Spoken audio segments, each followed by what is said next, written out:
In the 41st millennium, there is only war. But war implies participants who can die. What happens when something that has already died 1,000,000 times over and refuses to stay dead crashes into a universe built on the certainty of extinction? The Imperium of Man had cataloged every form of heresy, mutation, and demonic manifestation across 10,000 years of blood-soaked survival. They believed they had seen everything the galaxy could vomit forth.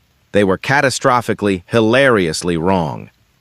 The forge world of Metallica 7 hummed with the sacred rhythms of industry.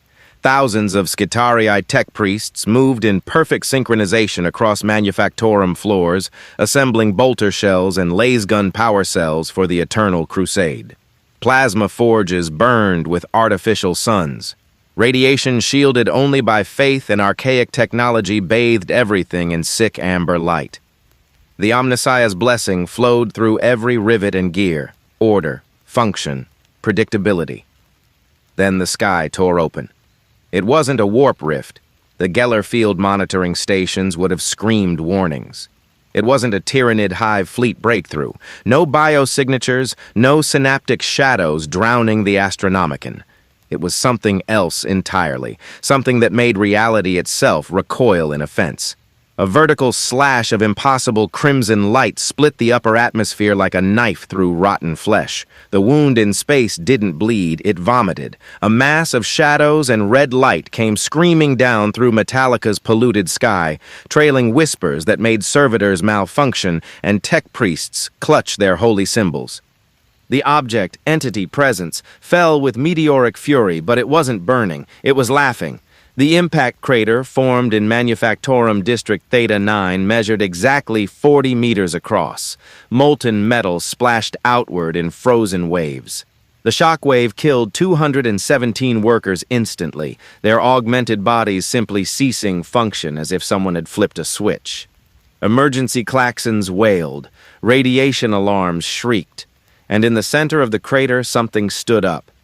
He was tall, over 2 meters, lean and predatory.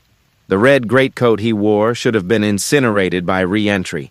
Instead, it settled around him like fresh blood, unfurling with theatrical precision. Wide-brimmed hat, orange-tinted glasses that reflected the forge fires with demonic glee, pale skin that had never seen natural sunlight, and a smile. Oh, that smile. It was the expression of a shark that had just discovered the ocean was made of meat. "Well, well, well," Alucard said, his voice a velvet razor slicing through the industrial cacophony. He tilted his head, inhaling deeply through his nose. The scents hit him in waves, promethium, ozone, sweat, fear, and underneath it all, something vast and rotting. Billions upon billions of souls screaming in unison, their collective agony forming a psychic stench so rich it was almost intoxicating. What delicious despair! What exquisite suffering! His grin widened impossibly. I'm going to like it here. The Skitarii response was immediate and overwhelming. 73 augmented warriors surrounded the crater within 90 seconds, their Doctrina imperatives screaming threat containment protocols. Galvanic rifles hummed to lethal charge.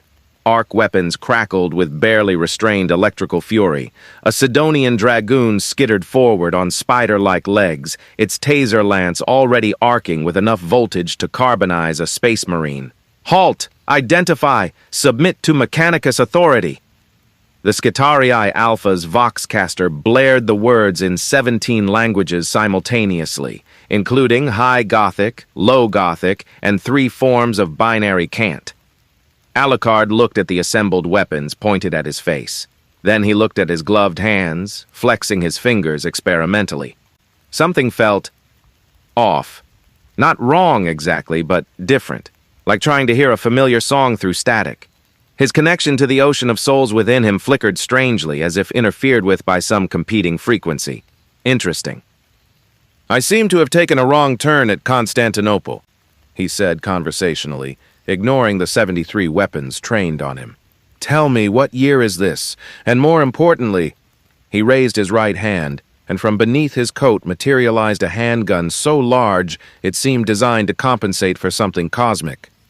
The Kasul, 13 pounds of blessed silver and sanctified mercury gleamed with malicious intent. "Do you bleed?"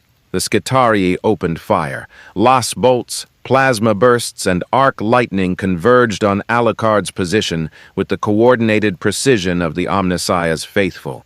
The crater lit up like a newborn star. Armor-piercing rounds designed to penetrate ceramites slammed into flesh. Radiation weapons that could boil blood through armor seared the air. The sustained barrage would have reduced a Chaos Dreadnought to component atoms. When the smoke cleared 15 seconds later, Alucard was still standing. No, he was laughing. Deep, rich, genuinely delighted laughter that echoed across the manufactorum floor like a profane hymn. His body was ruined. Holes the size of fists punctured his torso. His left arm hung by threads of tendon. Half his face was burned away, revealing bone and muscle beneath. And as the Skitarii watched in mounting horror, the wounds began to close. Flesh crawled across bone. Muscle knitted itself with wet, organic sounds that violated every principle of the Omnissiah's mechanical perfection. Within 3 seconds, he was whole again. "Oh, that tickled," Alucard purred. "It's been so long since anyone actually tried to kill me with conviction. Please, do it again." The Skitarii Alpha's tactical algorithm screamed contradictory data. Threat level, unknown. Regeneration rate, heretical. Recommended action, withdraw and request orbital bombardment. But the Alpha had 3 centuries of combat experience downloaded into his engram matrix.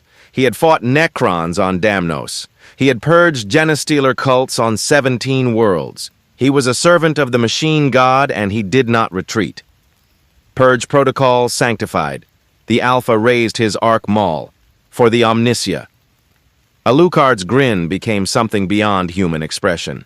"Yes, show me what passes for gods in this place." The second wave of fire never came, because between 1 microsecond and the next, Alucard moved.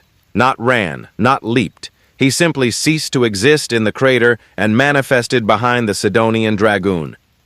The Kasul roared once, a sound like God's own thunderclap, and the war machine's entire torso exploded outward in a spray of oil, metal, and organic paste. Then the real massacre began. If you crave stories of cosmic collisions where ancient predators meet a universe that devours hope itself, smash that subscribe button. The Emperor protects those who bear witness to the Dark Millennium. But sometimes witnessing is all you can do when monsters walk among the faithful. Alucard moved through the Skitarii formation like a scalpel through prayer paper.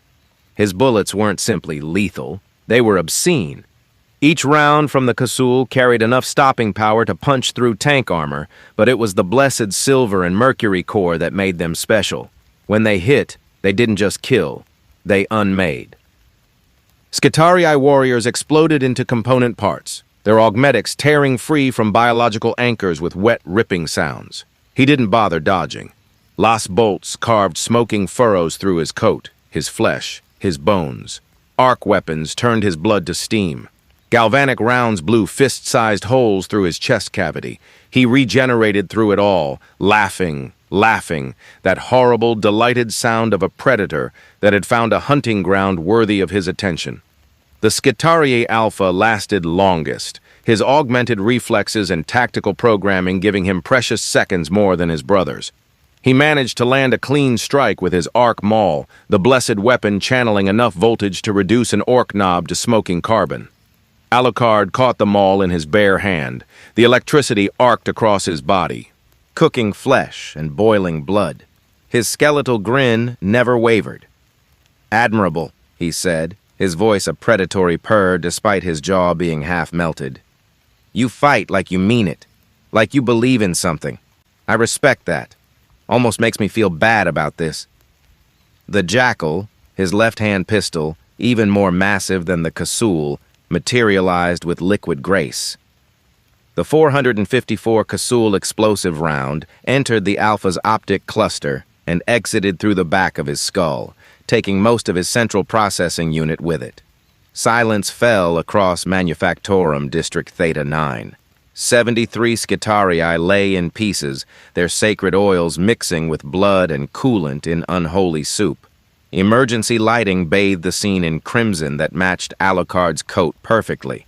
The vampire stood in the center of the carnage, reloading his weapons with practiced ease despite the fact that both arms had been blown off at least twice during the engagement. He inhaled deeply again, tasting the fear scent now radiating from every servitor and tech priest within a kilometer radius. "Now then," he said to the darkness, knowing something was watching through surveillance systems, through the eyes of servitor skulls, through the omnipresent gaze of whatever passed for authority on this strange, smoke-choked world. "Shall we try that introduction again?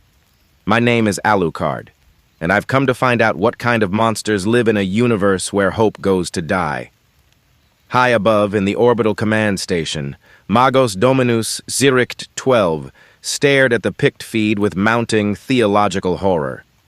In 347 years of service to the Omnissiah, he had cataloged every form of Xenos, mutant, and heretical abomination in the Mechanicus database. This impossibility, matched no known classification.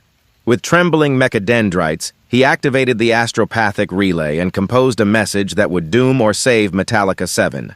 Priority Alpha Crimson, unknown entity. Regenerative immortality confirmed, requesting immediate inquisitorial intervention. The Omnissiah's mercy alone will not suffice. 3 star systems away, an Inquisitor of the Ordo Malleus received the message. Inquisitor Vakras Thelm had hunted demons for 6 decades. He had banished greater demons and raised corrupted worlds. He believed he had seen every flavor of heresy the warp could produce. He read Ziric 12's report 3 times. Then he smiled, a cold, professional expression that had preceded the deaths of millions. "Prepare my ship," he commanded his retinue. "We hunt something new." In the ruins of Theta 9, Alucard stood perfectly still, his preternatural senses drinking in the environment. This place felt wrong in ways that delighted him. The air itself seemed to hate reality. And somewhere far above, beyond the polluted sky, something vast and incomprehensible turned its attention toward him with the weight of 1 billion souls. "Oh yes," he whispered, his fangs gleaming in the forge light. "This will be fun." Alucard didn't have to wait long for the next wave. The Mechanicus operated on principles of escalating force application. If 73 Skitarii couldn't contain an anomaly, deploy 700. If small arms failed, bring weapons designed to crack open Titan armor. The Adeptus Mechanicus had fought the galaxy's horrors for 10,000 years with one simple doctrine. There is no problem that cannot be solved with sufficient firepower and the Omnissiah's blessing. They were about to discover the exception to that rule. The vampire spent the intervening 23 minutes exploring his immediate surroundings with the curiosity of a child in a particularly morbid toy shop. The manufactorum district stretched for kilometers in every direction, a landscape of smokestacks, conveyor systems, and industrial altars where human suffering was rendered into munitions. Servitors shuffled past in their mindless routines, lobotomized slaves to function, their humanity scooped out and replaced with blessed machinery. Alucard watched them with something almost approaching pity. "Zombies," he murmured, observing a servitor whose organic components consisted of little more than a torso and half a face grafted onto a loading mechanism. But without the courtesy of being dead first, how delightfully efficient! He encountered his first cogitator terminal, a Gothic monstrosity of brass, steel, and flickering data screens covered in high Gothic script and binary cant. Alucard placed one gloved hand against the interface. Information flooded his consciousness in ways that shouldn't have been possible without a neural link. But Alucard wasn't bound by the limitations of biology anymore. His mind, honed across 5 centuries of unlife and containing millions of absorbed consciousnesses, parsed the data streams like a xenolinguist decoding pictographs. What he learned made his smile widen. The Imperium of man. 10,000 years of stagnant fascism wrapped in religious dogma. 1,000,000 worlds grinding their populations into paste to feed an eternal war machine. An emperor god sustained by the daily sacrifice of 1,000 psychers, their souls burned as fuel to keep a corpse dreaming on a golden throne. Humanity trapped in a nightmare of its own making, convinced that the alternative was worse. Magnificent, Alucard breathed. They've built hell and called it salvation. I could almost admire the commitment. That's when the ground began to shake. The rumbling started deep, a bass note that resonated through ferrocrete and steel. Warning klaxons howled in fresh urgency. The remaining tech priests evacuated in orderly panic, their augmetic legs carrying them toward bunker positions with programmed efficiency. Servitors continued their tasks, too simple to recognize apocalypse approaching. Alucard tilted his head, listening. The rhythmic thunder grew louder, hydraulics hissing, pistons firing, the whine of plasma coils charging to lethal temperatures. He recognized the sound profile, something big, something that made the ground bow beneath its weight. The Onager dune crawler emerged from the smoke like a metal god. 8 meters tall, 30 tons of sanctified armor and weaponry, the dune crawler represented the Mechanicus's answer to the galaxy's hostility. Its 4 articulated legs carried it forward with insectile grace. The neutron laser mounted on its carapace could vaporize a land raider with a single sustained burst. Cogitator arrays tracked Alucard with 17 different targeting solutions simultaneously, and painted across its glacis plate in high Gothic was a name, Purity of Function. Behind it came its brothers, 6 more dune crawlers, each bristling with different weapon configurations. Icarus arrays for aerial threats, eradication beamers for fortified positions, and bringing up the rear, a Scorpius disintegrator, whose main weapon earned its name by reducing matter to constituent atoms. Leading the formation, elevated on an anti-grav pulpit, stood a figure that radiated authority despite being more machine than flesh. Tech priest Dominus Xerix 12 had replaced 93% of his original biology with sanctified augmentation. His body was a cathedral of brass and steel, mechadendrites flowing from his back like mechanical tentacles. A third eye, a blessed auspex lens, rotated in his forehead, analyzing Alucard through 17 spectrums simultaneously. Entity designated Metallica Anomaly Alpha. Xerix's voice boomed across the district through 100 Vox speakers. You have violated the sanctity of the Omnisia's domain. You have murdered his faithful servants. Submit to molecular deconstruction or be rendered into component materials for recycling. Alucard looked up at the assembled war machines. Then he looked at his pistols, then back at the war machines. The disparity was so absurd it circled back around to comedy. I love the confidence, he said, his voice carrying perfectly despite the industrial noise. It's adorable, like watching children threaten a hurricane. He holstered the Casul and Jackal with theatrical slowness. Tell me, priest of the machine, do you dream? Do you still remember what it felt like to be afraid before you cut away the parts that made you human? Irrelevant query. Initiating purge protocol. The neutron laser fired. Neutron radiation weaponry worked on a principle that made conventional explosives look gentle. The beam didn't burn or blast. It simply excited the atomic structure of matter until molecular bonds failed catastrophically. The target didn't explode. It came apart. Flesh separated from bone. Bone crumbled to powder. Even ceramite armor couldn't withstand sustained exposure. The beam hit Alucard dead center, and for 3 seconds, nothing in that cone of destruction could possibly survive. When Xerix cut the beam, expecting to find a crater of atomized carbon, his auspex array registered an error, then another, then 17 more in rapid succession. Alucard stood exactly where he'd been. His coat was gone, vaporized. His flesh had been stripped away, revealing a skeleton that gleamed wetly in the forge light. And as the tech priest watched in mounting theological horror, the flesh grew back. Not healed, grew. Like watching time-lapse footage of decay in reverse. Muscle fibers knitted across bone, organs reformed in glistening perfection, skin sealed over the whole obscene regeneration. In 5 seconds, he was whole again, naked but whole. That, Alucard said conversationally, as shadows writhed around him and coalesced into a perfect replica of his coat, was genuinely unpleasant. I felt that one. He rolled his shoulders, joints popping with liquid sounds. Again, do it again. I want to see if it hurts more the second time. Yirik 12's remaining organic components, a fragment of brain tissue no larger than a fist, experienced something it hadn't felt in 237 years. Fear. Pure, primal, unreasoning terror that bypassed logic and doctrine and went straight to the lizard brain understanding that he was in the presence of an apex predator. Full barrage. All units, fire. The dune crawlers opened up simultaneously. Neutron lasers, eradication beamers, Icarus arrays, and the Scorpius's main disintegrator weapon converged on Alucard's position. The combined firepower could have leveled a city block. The air itself ionized, turning purple with radiation. The ferrocrete beneath Alucard's feet liquefied, then vaporized.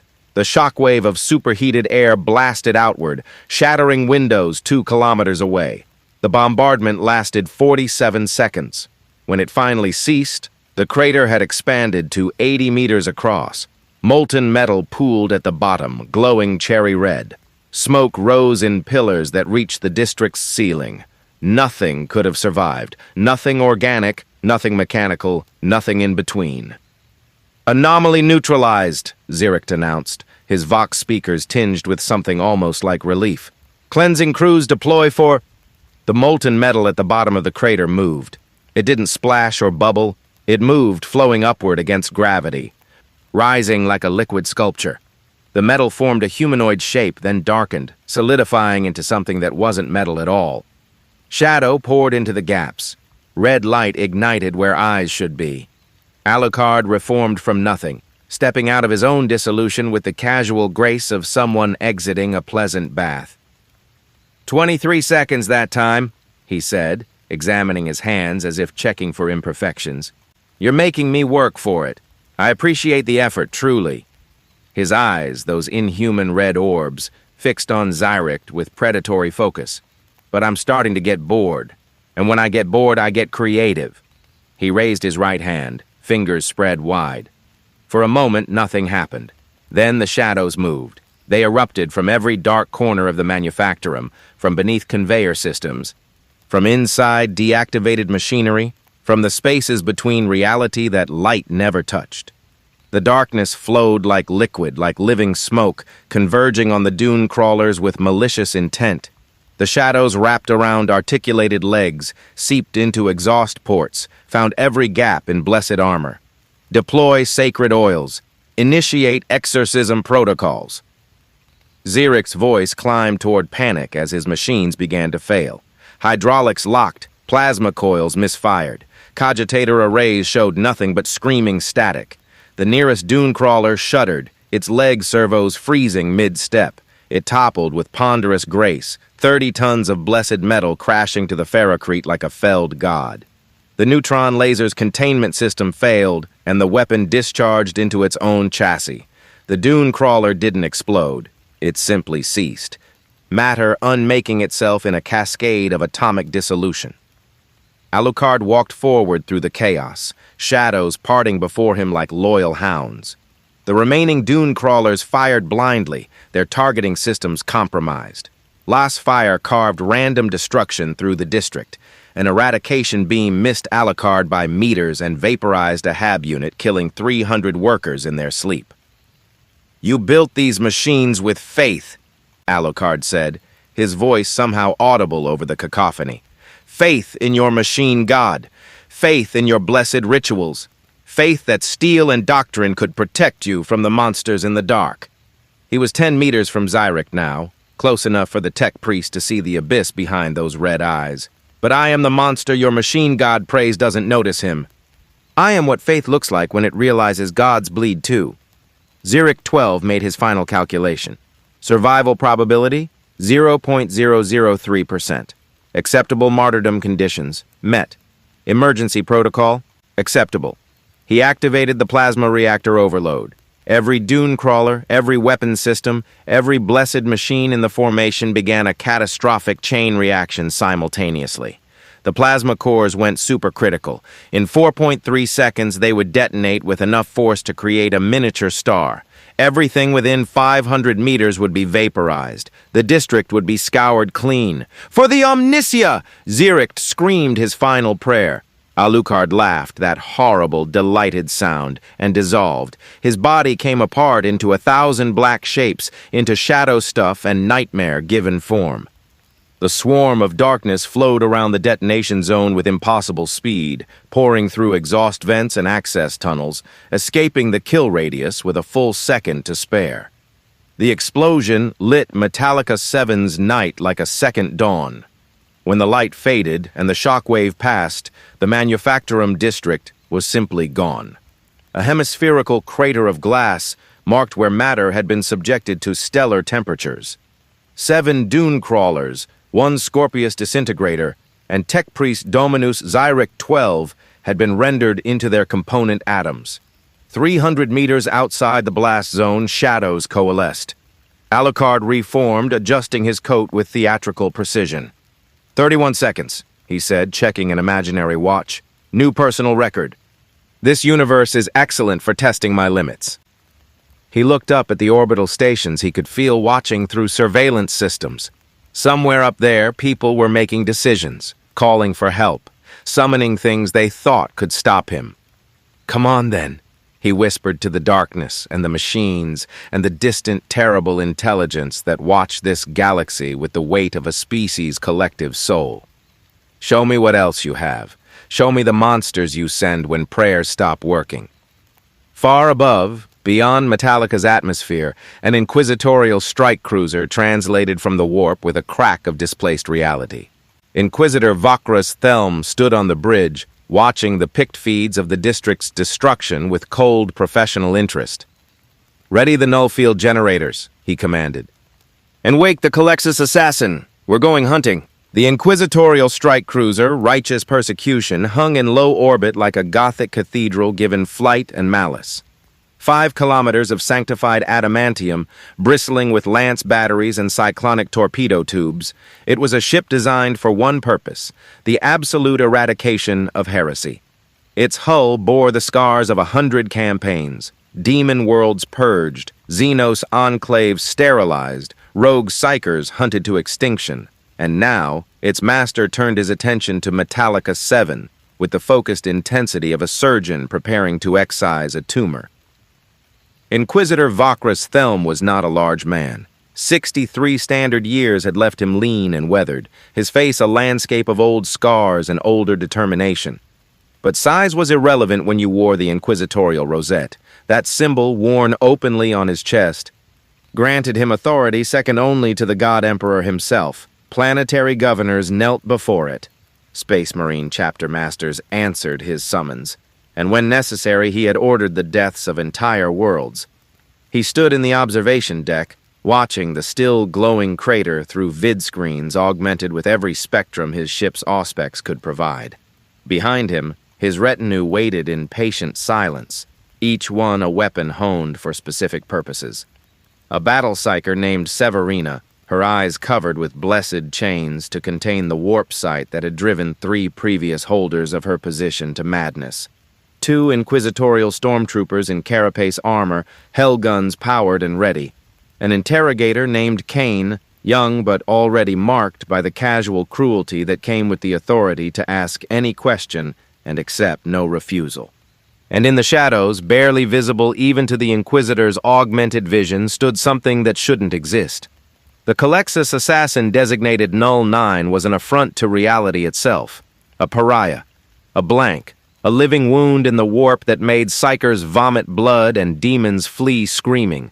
It wore a sin-skin suit studded with psi baffles, and its animus speculum, the weapon mounted where a face should be, could weaponize its null aura into a beam that unmade souls.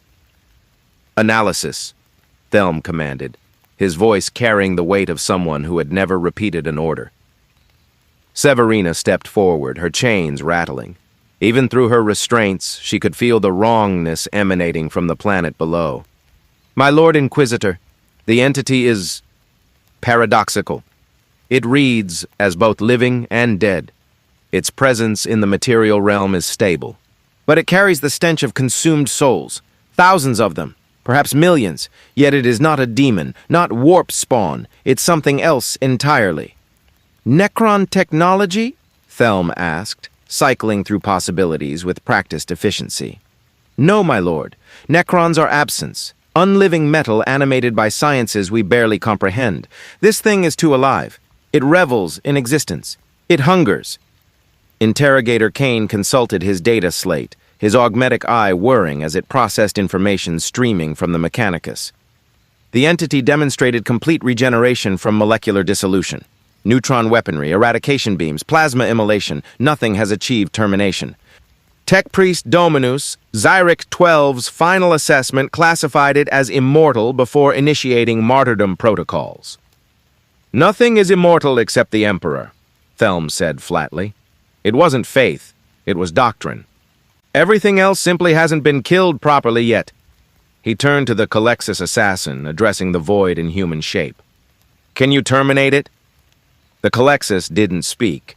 Its vocal cords had been removed during the extensive augmentation that transformed it into a weapon, but its head tilted in what might have been consideration, and Severina flinched as the temperature in the observation deck dropped 5 degrees. The assassin believes it can be done, Severina translated, her voice tight with the pain of being near something that made the warp itself recoil. But it notes uncertainty. The target's nature is unknown. Standard termination protocols may require adjustment. Thelm considered this. In his 6 decades of service to the Ordos, he had hunted greater demons, eliminated corrupted planetary governors, and personally executed a rogue inquisitor who had fallen to chaos. He had learned that the universe contained horrors beyond counting, but also that every horror had a weakness. You simply needed the right tools and the willingness to use them without hesitation. Prepare the null field generators, he commanded. Maximum intensity. If this thing feeds on souls or warp energy, we'll starve it. Deploy stormtroopers in void-sealed armor. I want no environmental advantages. And ready the orbital lance batteries. If capture proves impossible, I will cleanse the entire district from orbit. My lord, Kane interjected carefully, the Fabricator General has requested we take the entity intact for study. The Mechanicus believes it represents a significant xenobiological discovery. Thelm's expression could have frozen Prometheum. The Fabricator General can requisition what remains after I've finished my interrogation. This thing has killed Imperial citizens and destroyed sacred machinery. It will answer for those crimes before the throne, or it will burn. Those are the only options. He activated the ship-wide Vox. All units prepare for planetfall. We deploy in 20 minutes. The Emperor protects, but we are his instruments of judgment. Do not fail him. On Metallica's surface, Alucard had found entertainment. The vampire stood in what remained of a worker hab unit, examining the contents with the curiosity of an archaeologist studying a dead civilization. The room was 3 meters by 3 meters, barely large enough for the sleeping pallet, the small shrine to the Emperor, and the workstation where the inhabitant had apparently spent their off hours maintaining their own augmetics. Everything was gray. Gray walls, gray floor, gray furniture. Even the devotional texts were printed on gray paper. They live like this, Alucard murmured, turning over a data slate that detailed production quotas and prayer schedules in equal measure. Billions of them, trillions across 1 million worlds. Born in gray boxes, working in gray factories, dying in gray graves, all while being told this is holy, this is purpose. He laughed, but it lacked his usual mirth. They've industrialized despair. I'm almost impressed. He could feel them coming. His senses, honed across centuries of hunting and being hunted, picked up the approach long before conventional detection would register anything. A ship in orbit, repositioning for optimal firing solutions, strike teams assembling in drop pods, and something else. Something that made the space around him feel hollow, as if reality itself was being pushed away by an approaching void. A blank, he said to the empty room, his smile returning with predatory interest. How delightful. They're sending the anti-psychic hit squad. They really don't understand what I am yet. The truth was, neither did he. Not entirely. The transition to this universe had been jarring. The warp, this immaterium that seemed to underpin everything, interfered with his abilities in ways that were fascinating and frustrating in equal measure. His connection to his absorbed souls felt distant, like trying to hear a conversation through a wall. His regeneration, while still functional, required concentration now. The ease with which he'd manipulated shadows earlier had cost him more energy than it should have, but that just made it interesting. Alucard had spent the last 50 years in his home universe growing bored. Hellsing had leashed him. His opponents had become predictable. Even that delicious Vatican assault and the subsequent war with Millennium had eventually ended, leaving him victorious and utterly unsatisfied. This place, though, this horrible, beautiful nightmare of a universe, it had potential. The first drop pod hit 300 meters away, its retro thrusters scorching the ferrocrete as it decelerated from orbital velocity. The sides blew outward with explosive bolts, and inquisitorial stormtroopers emerged with the practiced efficiency of soldiers who had conducted 1,000 raids. Hellguns swept the area, hot-shot las rounds capable of punching through power armor humming with lethal readiness. Alucard watched from the shadows of a destroyed administratum building, observing their deployment patterns. Professional, overlapping fields of fire. No wasted movement. They'd clearly done this before. The second drop pod landed 60 seconds later, disgorging more stormtroopers and something else. A woman in robes that looked like they were made from condensed night, chains wrapped around her head covering her eyes. A psyker, he realized, and she was already screaming. "It's here! Emperor preserve us! It's here! It's watching! It's laughing! It's—" One of the stormtroopers grabbed her shoulder, his voice calm through his helmet's vox. "Control yourself, Severina! Report, don't panic!" The psyker's chains rattled as she forced herself to stillness, though her whole body trembled. "The entity is 40 meters northeast, elevated position. It's not hiding. It wants us to know where it is. It thinks this is a game." "Accurate assessment," Alucard called out, his voice carrying across the ruined district with crystalline clarity. He stepped into view, standing atop a collapsed cogitator tower, silhouetted against the forge light like a theatrical villain. "Though I prefer to think of it as an audition. You're here to judge whether I'm dangerous enough to take seriously. I'm here to see if you're entertaining enough to keep alive." The stormtroopers opened fire immediately, disciplined 3-round bursts, each shot placed with lethal precision. Hot-shot las rounds designed to crack power armor slammed into Alucard's torso, each one punching clean through and out the other side. He stood there and let them shoot him, counting the impacts. 17 hits before they paused to reassess. He looked down at the holes ventilating his chest, then back at the soldiers. "Is that it? I've been shot by drunk peasants with more enthusiasm." His body rippled, flesh knitting closed with wet organic sounds that made even the hardened stormtroopers hesitate. In 3 seconds, he was whole again. "New contact!" one of the stormtroopers barked. "Northeast rooftop!" Another figure had appeared beside Alucard, except it hadn't walked there. It had simply manifested, as if edited into reality by an impatient god. This one wore different clothing. An old military uniform from centuries past, and its face was twisted in permanent rage. One of his familiars, Alucard realized with satisfaction. The warp interference was annoying but not prohibitive. He could still pull souls from his reservoir, though it cost more than it should. The familiar lunged at the nearest stormtrooper with inhuman speed. The soldier's training saved him. Barely. He triggered his refractor field, and the familiar's claws skittered off the energy barrier with a sound like breaking glass. His squad mates adjusted fire, targeting the new threat. That's when the third drop pod landed. This one was different, smaller, made from materials that seemed to drink in light rather than reflect it. And when the doors opened, the temperature plummeted. Frost formed on every metal surface within 20 meters. Severina the Psyker collapsed, blood streaming from her nose and ears, her chains glowing red-hot as they tried to contain the sudden pressure in her skull. The Calexis assassin emerged like death given form. Alucard felt it immediately, a sucking absence in reality, a void that pulled at the very concept of existence. His familiar shrieked and dissolved, unable to maintain coherence near such absolute negation. And for the first time since arriving in this universe, Alucard felt something he hadn't experienced in decades. Discomfort, not pain, not fear. but the sensation of something fundamentally antithetical to his nature.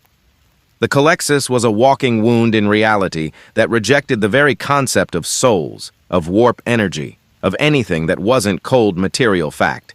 And Alucard was, at his core, a being sustained entirely by consumed souls. "Well," he said, his smile never wavering despite the strain he could feel building in his chest, "this is new." The Calexis raised its animus speculum, the weapon charged with a sound like reality tearing, and from orbit, Inquisitor Thelm watched through vid feeds with professional satisfaction. "Null field generators active, my lord," Kane reported. "Target's warp signature is being suppressed. The Calexis has optimal firing solution." Thelm leaned forward in his command throne. "Fire." The animus speculum discharged. What emerged wasn't a las beam or a projectile. It was the weaponized concept of non-existence. The beam struck Alucard's center mass, and for the first time since arriving in this universe, he actually staggered. His coat began to dissolve. His flesh unwove, not burning or decaying, but simply ceasing to be, as if the universe was revising its records to declare he'd never existed. The pain was exquisite. Alucard laughed through it, a genuine, delighted sound. He dropped to one knee as the beam continued to erase him from the material plane. His right arm dissolved completely. Half his torso followed. The souls within him screamed in concert, a chorus of millions facing true oblivion. "Yes!" he roared, his voice somehow carrying despite having no lungs. "Finally! Something with teeth!" He drew on his reservoir, burning through absorbed lives with reckless abandon. Power flooded through what remained of his body, forcing regeneration against the Calexis' null field through sheer bloody-minded refusal to stop existing. It cost him thousands of souls, precious ammunition he'd collected over decades, but he reformed, his body knitting itself back together through an act of will that defied the universe's attempt to forget him. The Calexis assassin tilted its head, processing this impossibility. Then it charged its weapon again. "My turn," Alucard said, and pulled both pistols. The Kasul and Jackal roared in perfect synchronization. The Calexis moved with inhuman speed, its combat algorithms predicting the trajectory and adjusting position. It was fast enough to dodge most opponents. Alucard wasn't most opponents. The blessed silver rounds tracked the Calexis' movement with impossible precision. Alucard's aim honed across 500 years of killing things that thought they couldn't be killed. The first round caught the assassin in the shoulder, spinning it around. The second, the Jackal's explosive payload, hit dead center of its sin-skinned suit. The detonation should have vaporized the Calexis. Instead, its null aura diffused the blast, turning a lethal explosion into merely crippling force. The assassin flew backward 20 meters, crashed through a ferrocrete wall, and went still. Not dead. Nothing that embodied such absolute absence could truly die in any conventional sense. But stunned, damaged, out of the fight for precious seconds. Alucard turned his attention to the stormtroopers, who had maintained fire throughout the exchange with admirable discipline. He holstered his weapons slowly, deliberately, and spread his arms wide. "Your turn to run," he said pleasantly. "I'll even count to 3. To their credit, they didn't run. They were inquisitorial stormtroopers, chosen from among the most faithful and fanatic of the Imperial Guard. They had fought Chaos Space Marines, purged demonic incursions, held the line against horrors that would break lesser men. They did not retreat. They died, but they didn't retreat. Alucard moved through them like a scalpel, not bothering with his pistols now, simply using speed and strength that made a mockery of human limitations. He didn't kill them all. He left 3 alive, wounded but conscious, so they could report back. "Tell your Inquisitor," he said to the senior surviving stormtrooper, a sergeant with blood streaming from a dozen lacerations, "that I'll accept his invitation. I'm curious about him. About what kind of man hunts monsters for a living in a universe made of nightmares. Tell him to come down here himself if he wants to meet me properly." The sergeant spat blood, his hellgun lying broken 3 meters away. "Your heresy made manifest. You're an abomination that offends the Emperor's light, and you will burn." "Probably," Alucard agreed, "but not today. Today I want to talk to your master. I want to understand this place. And then... His smile widened, showing far too many teeth. I want to meet this emperor you all keep screaming about. Any god that eats 1,000 souls a day just to keep dreaming has my professional curiosity. He turned and walked away, leaving the survivors to their wounds and their horror. Behind him, the Calexis assassin stirred, beginning the slow process of reactivating its damaged systems, and high above, Inquisitor Vakras Thelm watched the feed with the expression of a man who had just realized his prey was far more dangerous than anticipated. "Bring them back," Thelm ordered quietly, "and prepare my personal shuttle. If this creature wants to meet me face to face, I'll oblige him. But on my terms, not his." Interrogator Kane looked worried. "My lord, the risk is acceptable," Thelm interrupted. "I've interrogated greater demons, Kane. I've stared into the Eye of Terror and walked away with my soul intact. Whatever this thing is, it bleeds. And if it bleeds, it can be killed. We simply need to understand it first." He stood from his command throne, already planning the conversation. "And if it wants to learn about the Emperor, I'll teach it. Right before I show it what faith looks like when backed by an orbital bombardment." Severina, recovered enough to speak through her pain, whispered a warning. "My lord, that thing down there, it's not afraid of death. It's not afraid of anything. It thinks suffering is entertainment. Be careful what you show it. Be careful what it learns." Thelm smiled coldly. "Then I'll ensure the last lesson it learns is that the Emperor protects his servants and obliterates his enemies. Prepare the shuttle. We descend in 30 minutes.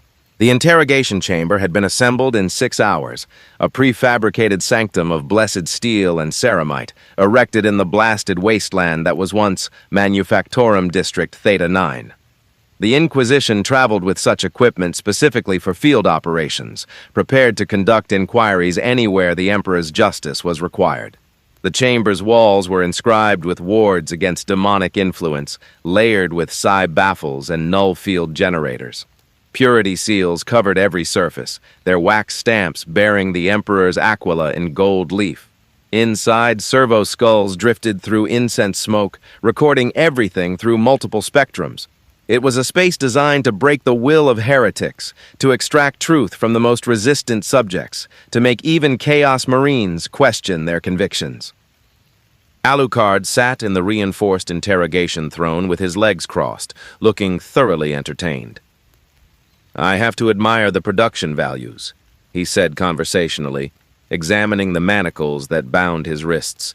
Blessed adamantium, inscribed with prayers, connected to suspensor fields that could tear his arms from their sockets at the press of a button. "The incense is a nice touch, very atmospheric. Though I think you've gone a bit heavy on the skulls. At a certain point it stops being intimidating and starts being decorative." Across from him, separated by 3 meters of empty space and a shimmering energy barrier, Inquisitor Vakras Thelm sat in perfect stillness. He had spent the journey planetside reviewing everything known about the entity, which amounted to distressingly little. Unprecedented regeneration. Immunity to conventional weapons, apparent sentience and tactical intelligence, and most disturbing of all, a complete lack of recognizable warp taint, despite its obvious supernatural nature. The Inquisitor was a man who had built his career on understanding his enemies. Demons followed predictable patterns. Xenos had documented behaviors. Even chaos corruption showed consistent signs. But this thing before him was a cipher, something that fit no existing classification. "You are aware," Thelm began, his voice carrying the weight of decades speaking judgment, "that you have murdered Imperial citizens, destroyed sacred machinery, and resisted lawful authority. These crimes carry only one sentence." "Death," Alucard smiled. "I'm afraid that ship sailed about 5 centuries ago, give or take. I lose count. Nothing is beyond the Emperor's wrath. If conventional termination fails, we have cyclonic torpedoes in orbit capable of cracking this planet's crust. We have phosphex warheads that will burn until nothing organic remains. We have weaponry that can sterilize continents." Thelm leaned forward slightly. "You may be difficult to kill. That doesn't make you invulnerable." "True enough," Alucard conceded. "I'm sure if you dropped enough rocks on me, you'd eventually win through attrition." But here's the problem with that plan, Inquisitor. He pronounced the title with mocking precision. You're curious. I can smell it on you. You want to know what I am, where I came from, how I work. That's why I'm sitting here in your little drama club set instead of dodging orbital bombardment. Thelm's expression didn't change, but something flickered behind his eyes. Recognition. The creature was right. Very well, the Inquisitor said. Answer my questions honestly, and I'll consider clemency. Oh, we both know that's a lie. Alucard's grin widened. But I'll play along because I'm curious too. About you, about this place, about the corpse god you all scream about while bleeding and dying. So ask your questions, Inquisitor. I'll even tell you the truth. Mostly. Thelm gestured and a servo skull drifted closer, its recording augmetics whirring to high sensitivity mode. State your name and origin. My name is Alucard. I am a vampire. And I come from somewhere very far away where the sky isn't constantly on fire and humanity hasn't spent 10,000 years slowly eating itself. Define vampire. An undead creature that sustains itself by consuming the blood of the living. We're strong, fast, immortal, and generally considered quite rude at dinner parties. In my particular case, I've also absorbed somewhere in the vicinity of 3 million souls over the course of 500 years, which grants me certain additional capabilities. The servo skull's reading spiked. Severina, standing in the corner with her chains rattling softly, gasped.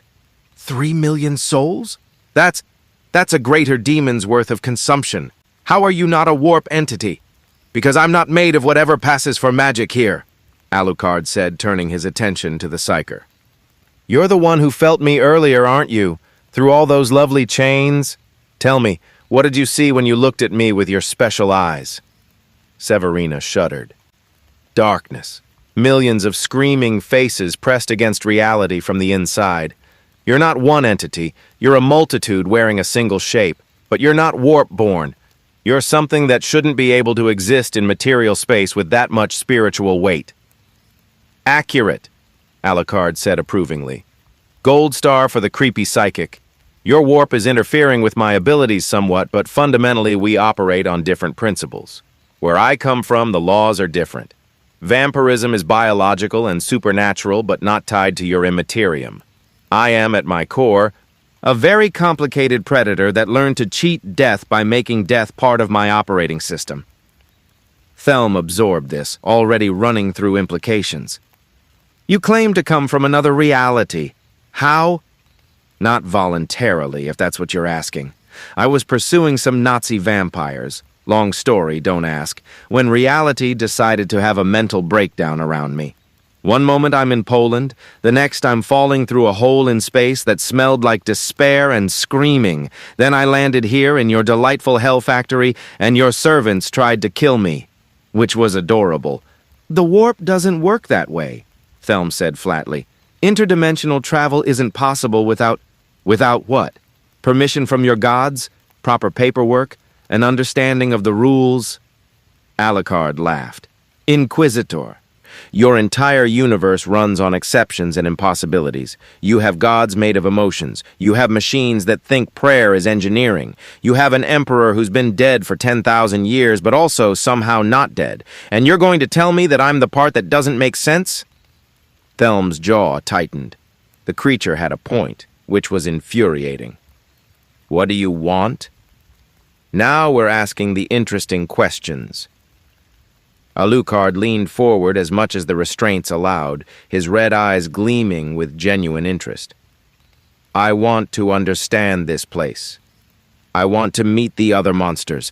I want to see your chaos gods, your alien empires, your legendary heroes and villains. I want to know if anything here can actually kill me, or if I'm just going to get progressively more bored over the next few centuries. You want entertainment, Thelm said with disgust. I want purpose, Alucard corrected, his voice suddenly serious. I've spent 500 years as a weapon pointed at targets chosen by others.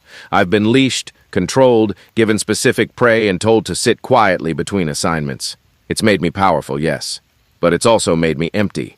Every fight I win just reminds me how few things can challenge me anymore. He gestured around the chamber with his bound hands.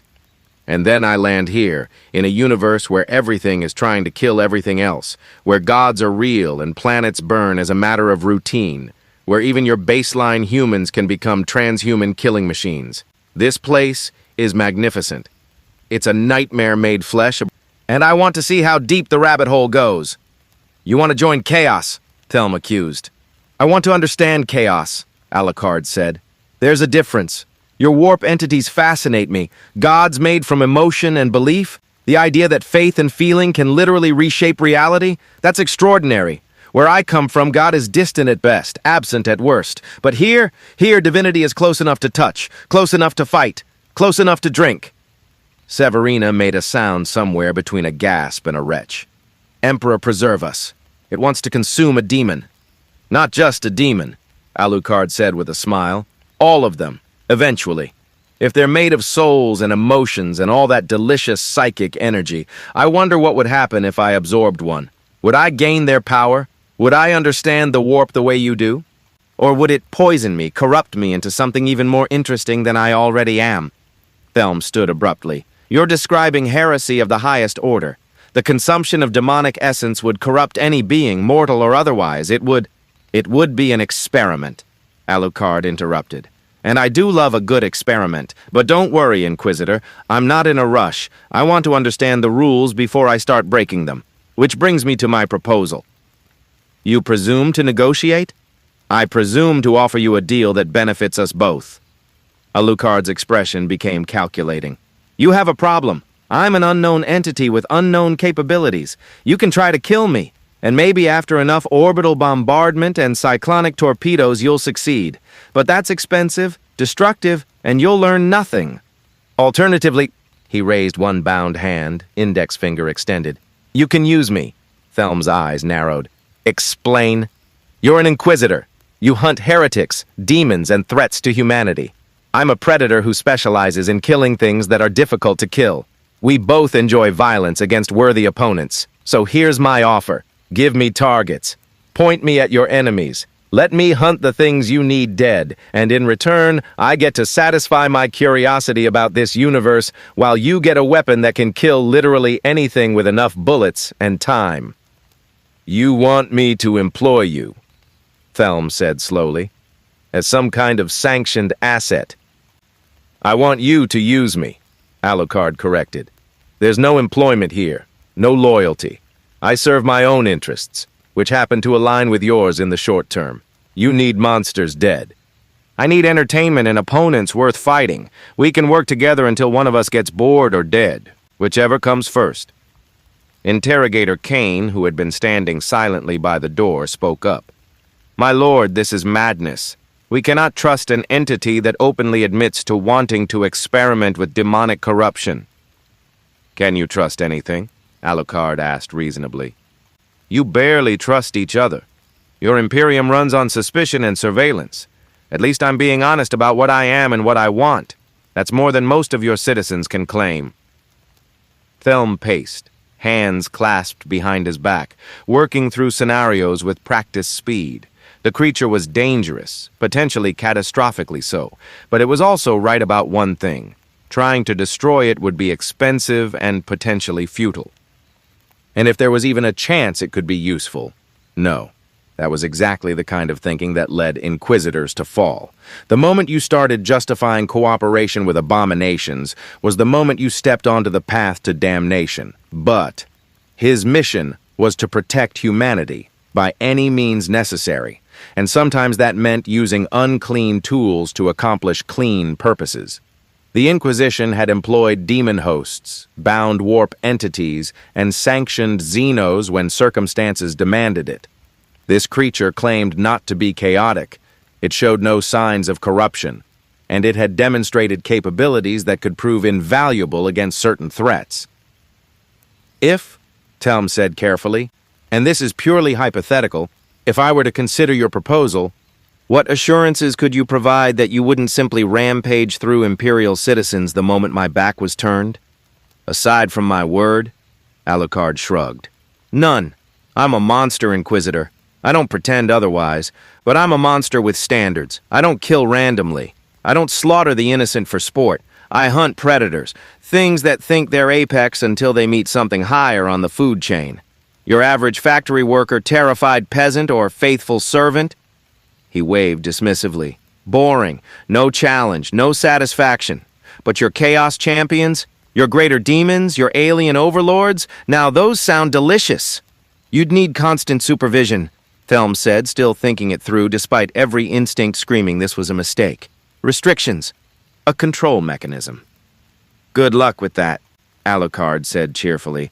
But sure, assign me a handler if it makes you feel better. Someone to watch me, report my actions, try to keep me on a leash. I'll even play along as long as they're interesting. Just don't send anyone boring. I have very low tolerance for boring. Severina's chains rattled violently. My lord, the warp screams warnings. This path leads to corruption and damnation. I feel it. This creature is a gateway to heresy. Everything is a gateway to heresy in your line of work, Alucard observed. Must be exhausting seeing corruption in every shadow. Thelm raised a hand for silence, his decision crystallizing.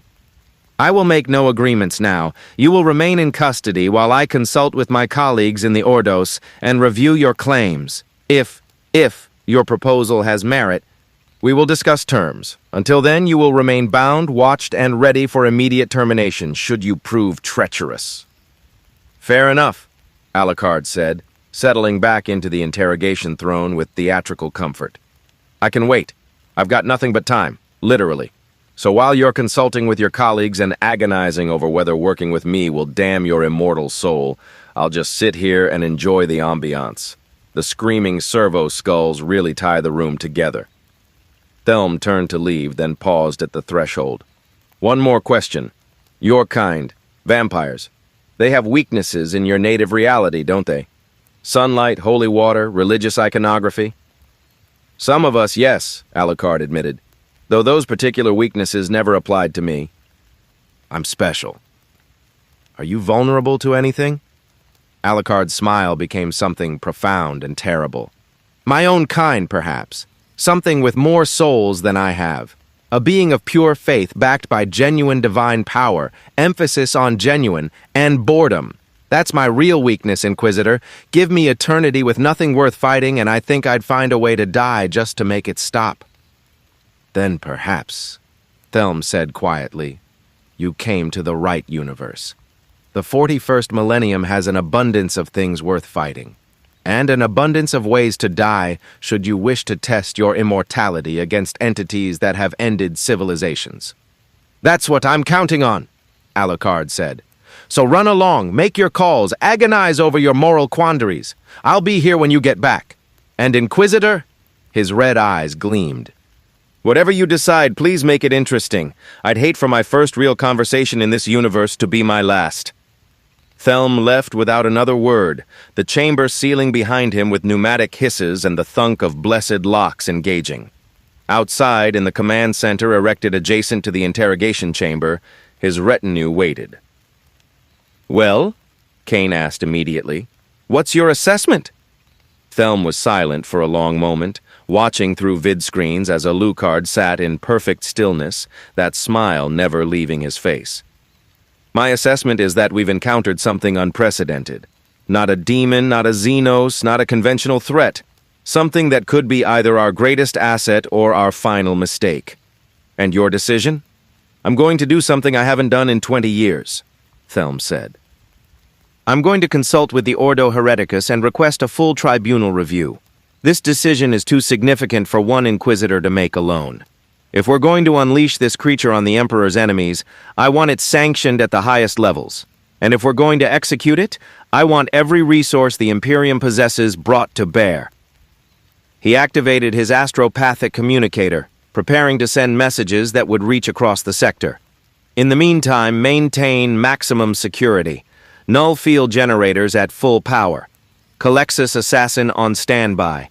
And monitor every word it says.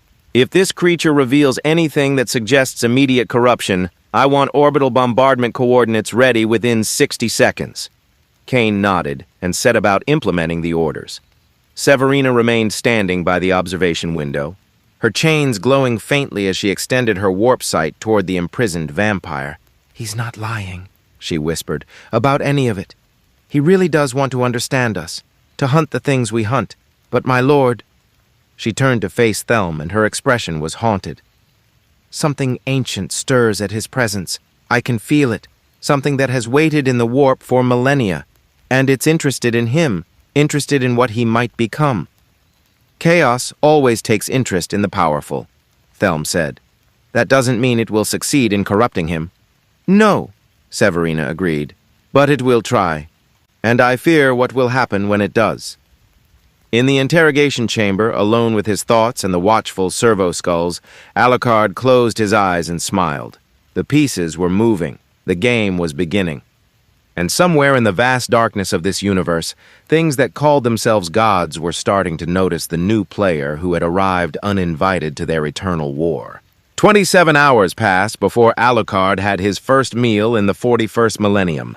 The interrogation chamber had become his temporary residence, a prison cell with pretensions of civility. The Inquisition maintained their surveillance with obsessive thoroughness. Servo-skulls drifted through the space in regular intervals, their recording equipment capturing every breath, every movement, every micro-expression. The null field generators hummed with constant power, creating that peculiar hollow sensation that made Alucard's connection to his soul reservoir feel like trying to hear whispers through a thunderstorm. He spent the time experimenting, testing the limits of his regeneration in this dampened state, practicing materialization of his familiars, discovering that each manifestation cost exponentially more energy under the null field's influence. The warp's constant presence was like static interference, not enough to cripple him, but enough to be perpetually annoying, like trying to write with his offhand while someone shouted in his ear. Fascinating, really. The feeding was Interrogator Kane's idea, though he'd never admit it was driven by curiosity rather than necessity. If the entity required blood to sustain itself, denying it sustenance would either force it to reveal vulnerabilities or demonstrate whether it could truly survive indefinitely without external resources. So they brought him a volunteer. Volunteer being a generous term. The man was a convicted heretic, specifically a cultist of some chaos god whose name Alucard hadn't bothered to memorize. The prisoner had been caught attempting to summon demons in the lower hab levels, had murdered 17 loyal Imperial citizens in profane rituals, and was scheduled for execution via airlock exposure. Instead, he'd been offered to the vampire as a test subject. The cultist was dragged into the chamber by 2 inquisitorial stormtroopers, his wrists bound with sanctified chains, his mouth gagged to prevent him from screaming prayers to his dark gods. He was perhaps 30 standard years old, though malnutrition and the physical toll of chaos worship made him look 20 years older. His skin bore ritual scars, his eyes held the fevered light of someone who'd seen beyond the veil and found meaning in madness. When he saw Alucard, those eyes widened with recognition that transcended rational understanding. The cultist began to struggle, making muffled sounds of terror through his gag. "He recognizes you," Thelm's voice came through the Vox speakers, observing from the adjacent room. "Interesting. The touch of chaos grants certain perceptions." "He recognizes a predator," Alucard corrected, standing from the interrogation throne with liquid grace, despite the restraints having just been released. "Chaos doesn't grant wisdom. It just peels away the comfortable lies that let humans pretend they're safe. Your cultist here can see what I am because his gods have already shown him that monsters are real. It's not special insight. It's just trauma with religious justification." The stormtroopers shoved the cultist forward and retreated quickly, sealing the interior door behind them. Alucard and the heretic were alone in the chamber now, alone except for the servo-skulls and the watching eyes of the Inquisition. Alucard approached slowly, studying his meal with clinical interest. "Tell me something," he said, though the cultist couldn't respond through the gag. "What did your god promise you? Power, freedom, understanding? Or just an end to the grinding misery of existence in this delightful nightmare of an empire?" The cultist's eyes tracked Alucard's movement with the desperate focus of prey watching a circling predator. "Let me guess. You were a factory worker. Spent your whole life assembling bolter shells or processing corpse starch. Worked 18-hour shifts, slept in a coffin-sized hab unit, were told your suffering was holy and necessary. Then someone showed you a different way. Promised that the pain could mean something, that you could have power instead of being ground into paste for someone else's glory. Alucard crouched in front of the cultist, tilting his head with almost sympathetic curiosity. And now you're here, about to be eaten by something that makes your chaos gods look like children playing with matches. Life's funny that way. He reached out with one gloved hand and gently removed the gag. The cultist immediately began chanting in a language that made reality shudder. Dark tongue, the language of demons, words that shouldn't exist in mortal throats. Alucard listened with interest as profane syllables poured out, each one an affront to natural law. Blood for the blood god, skulls for the skull throne. Lord Khorne, your servant calls for... Oh, you're one of those, Alucard said with mild disappointment.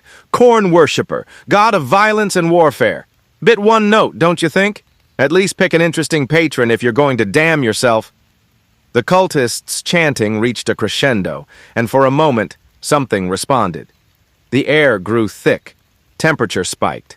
The servo skull's recording equipment glitched, showing static and impossible geometries. A presence pressed against reality from the other side, drawn by the prayers and blood scent and the delicious prospect of violence.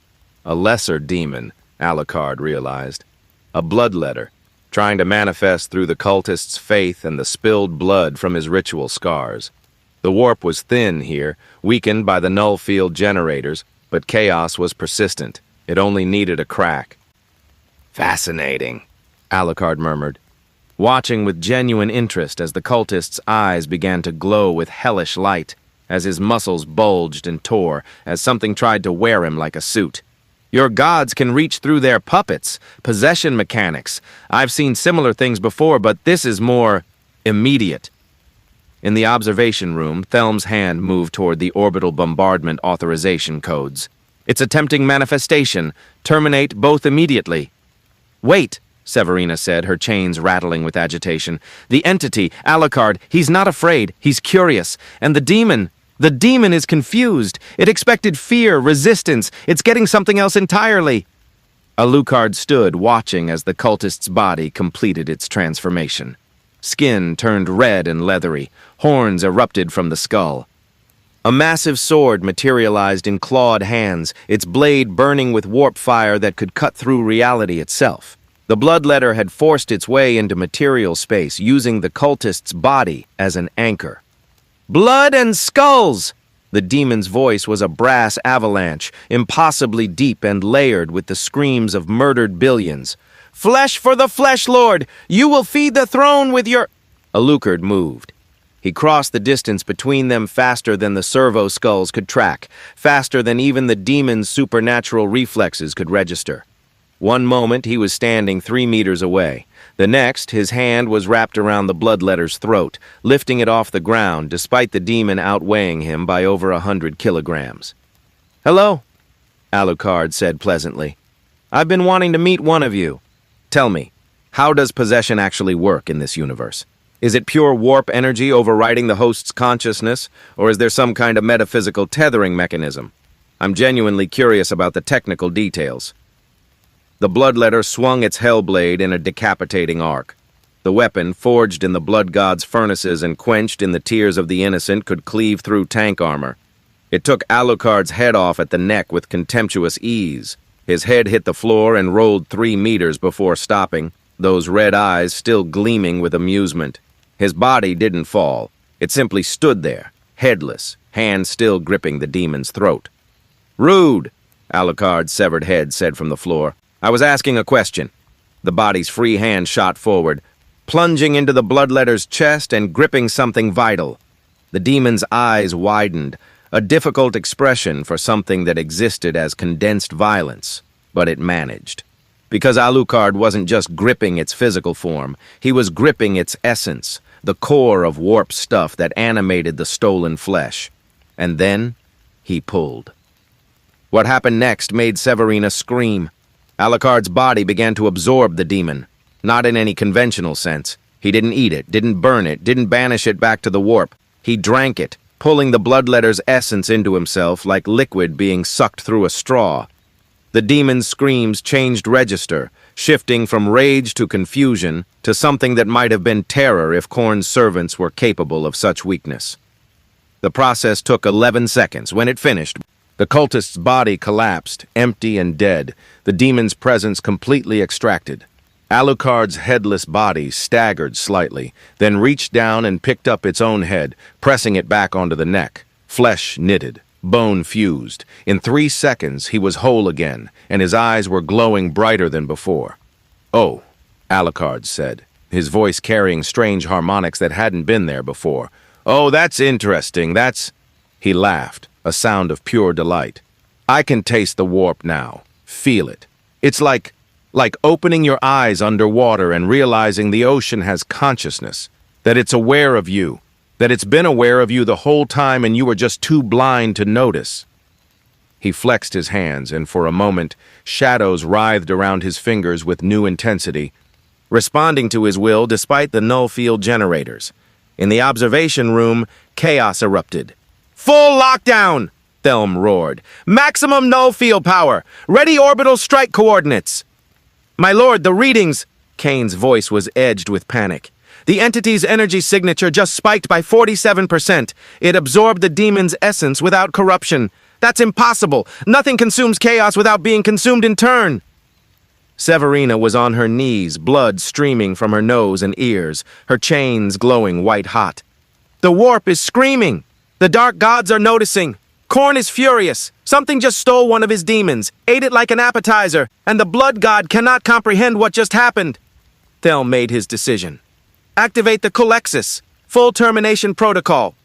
"We're ending this now." But before the order could be implemented, Alucard spoke again, his voice calm and carrying clearly through the Vox system. "Inquisitor Thelm, I suggest you don't do anything hasty. I'm still in control, still myself. But I now understand something I didn't before." "And what's that?" Thelm demanded, his hand hovering over the execution authorization. "Your chaos gods aren't gods. Not really. They're constructs. Thought forms given power by belief and emotion, sustained by the psychic background radiation of every sentient being in the galaxy.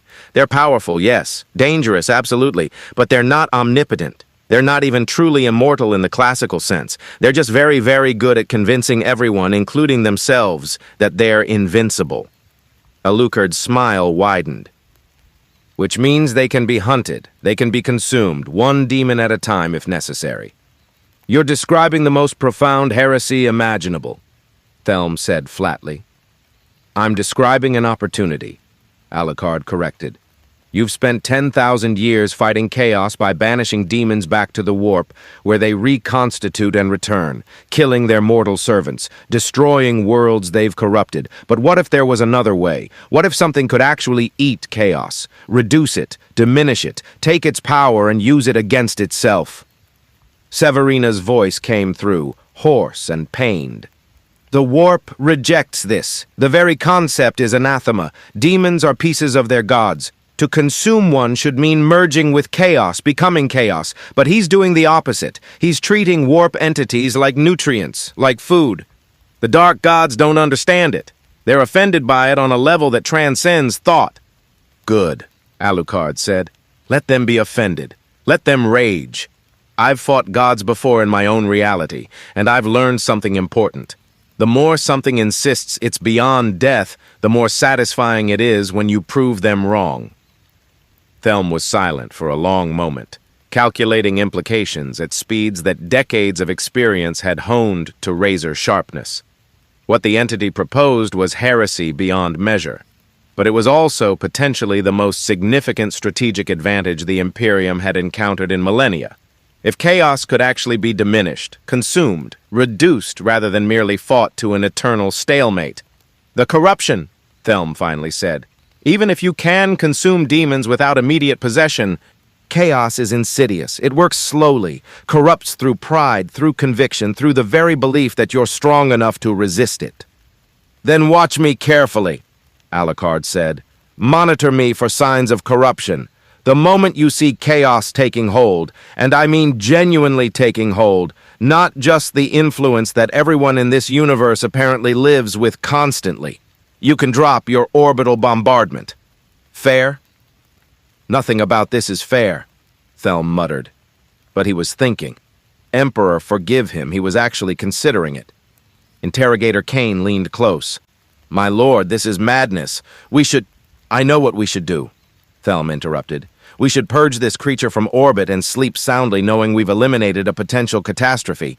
But Kane, he gestured at the pick screens, showing Alucard standing calmly in the chamber, his eyes still gleaming with that strange new light. What if he's right? What if chaos can be consumed? What if the Emperor's talons have just gained a weapon that could actually win the long war instead of merely surviving it? It's a trap, Kane insisted. Chaos doesn't lose. It corrupts. It claims. This is how it begins, with temptation, with the promise of power, with the belief that you can use darkness without being consumed by it. Perhaps, Thelm agreed. But I didn't become an inquisitor by playing it safe. I became one by making the hard choices that softer men refuse to consider. And right now, the hard choice is to see if this creature is what he claims to be, or if he's simply the most elaborate chaos plot I've ever encountered. He activated the Vox. Alucard. I'm going to make a decision that will likely get me executed or excommunicated, possibly both. I'm going to give you a field test, one assignment. You will hunt a specific chaos threat under my direct supervision. If you succeed without corruption, we continue. If you show any signs of taint, I will personally ensure your destruction uses every weapon in the Imperium's arsenal. Understood? Perfectly, Alucard said, his grin returning to its usual theatrical width. So what's my first target? Please tell me it's something interesting. After that appetizer, I'm eager for the main course. Thelm pulled up a data slate, scrolling through active threats in the sector. There was one that had been troubling him for months. A Chaos Champion of Slaanesh, operating on the hive world of Vespa 3. Inquisitorial forces had tried to eliminate the threat 4 times. Each time, entire teams had been corrupted or slaughtered. The champion possessed capabilities that made conventional assault impossible. His name is Lysander the Exquisite, Thelm said, a former imperial noble who fell to Slaanesh 3 decades ago. He's turned an entire hive spire into a temple of excess, corrupting thousands, conducting rituals that destabilize the local warp. Killing him requires getting close, which means exposing yourself to Slaaneshi temptation, pride, pleasure, perfection, sensation taken to extremes that shatter mortal minds. Sounds delightful, Alucard said. When do we leave? We leave in 6 hours, and Alucard, Thelm's voice became steel. If you turn, if you fall to chaos, if you give me even one reason to believe you've been compromised, the orbital bombardment will reduce that entire hive spire to molten slag with you in it. The Emperor protects, but I am his instrument of judgment. I wouldn't have it any other way, Alucard said.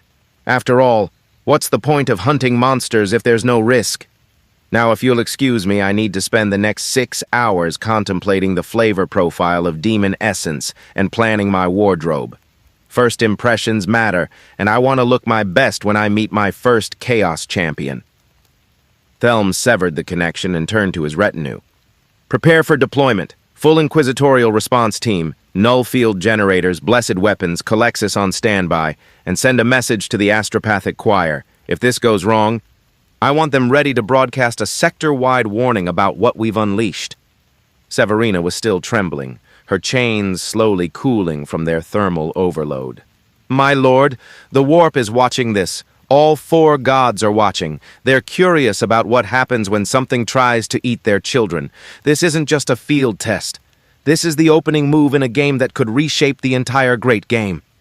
Then pray, Thelm said quietly. Pray that I haven't just doomed us all in the name of tactical advantage. In the interrogation chamber, Alucard stood alone with his thoughts and the taste of demon on his tongue. The essence he'd consumed was still integrating, showing him things about the warp he'd never understood before. He could feel Khorne's rage, distant but focused. The blood god had noticed. And from the other direction, something else stirred. Something that smelled of excess and pleasure and the exquisite pain of perfection pursued beyond sanity. Slaanesh was watching too. Oh yes, Alucard whispered to the darkness. "This is going to be fun." The Thunderhawk gunship cut through Vespa 3's polluted atmosphere like a consecrated blade, its engines leaving contrails of blessed promethium exhaust across the sulfur-yellow sky. Inside the troop compartment, Alucard sat with perfect stillness, while Inquisitor Thelm's retinue made their final preparations with ritualistic precision.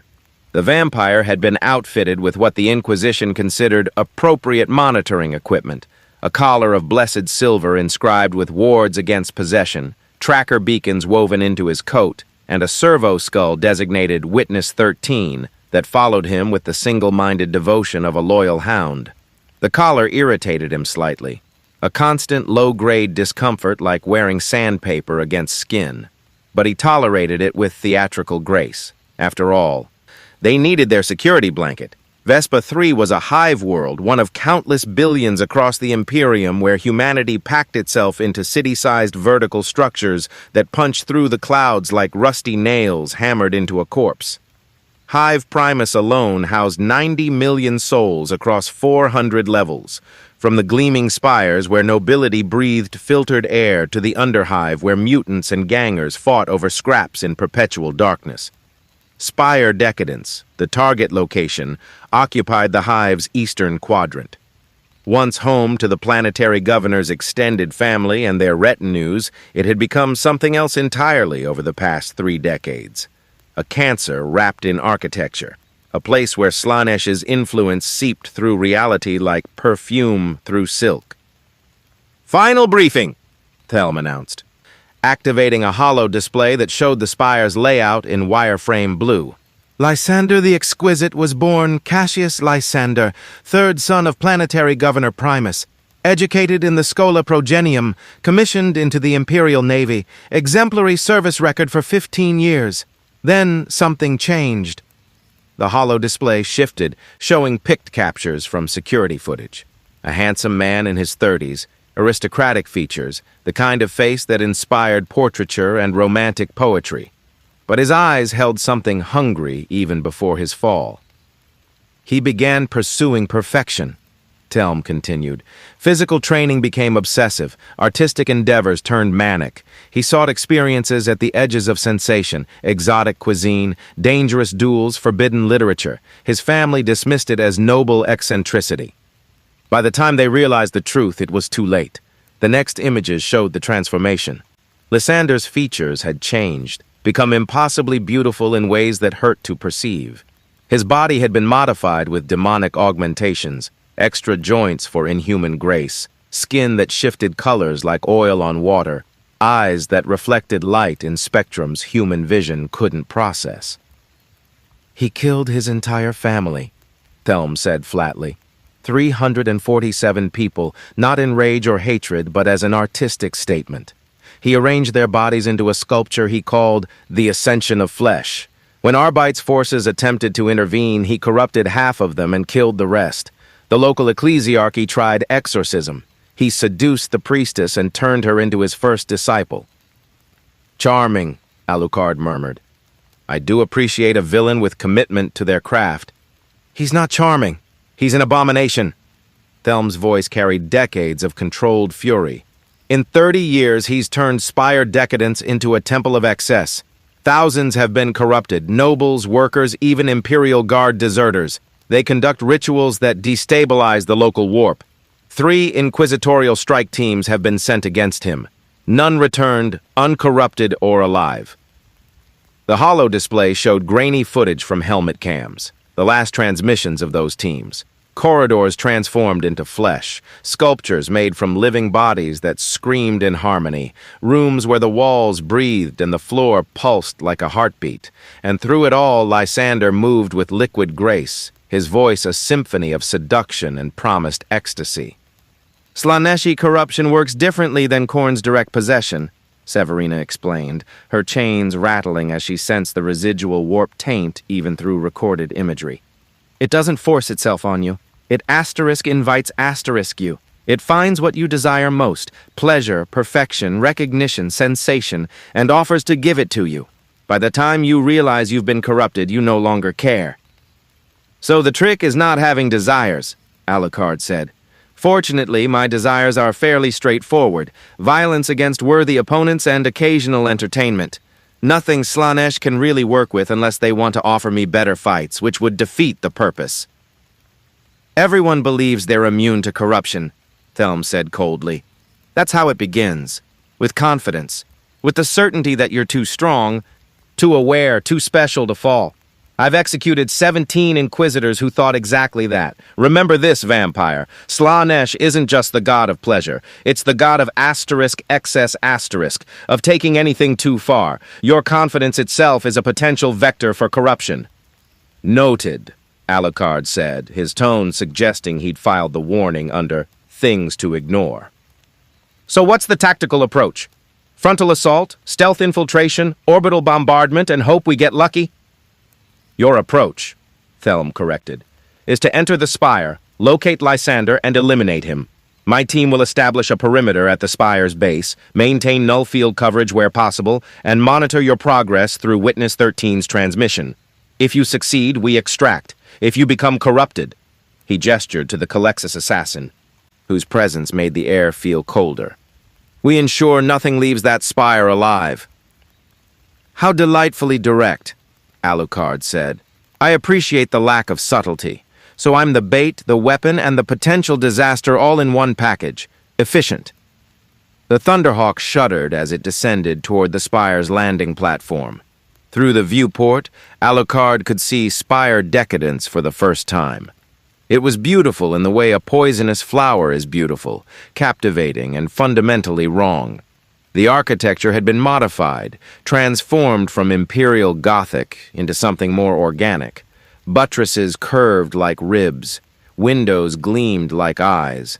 The outer walls were covered in murals that seemed to move when viewed peripherally, depicting acts of excess that ranged from artistic to horrific to impossibly both. 5 minutes to landing, the pilot announced through the Vox.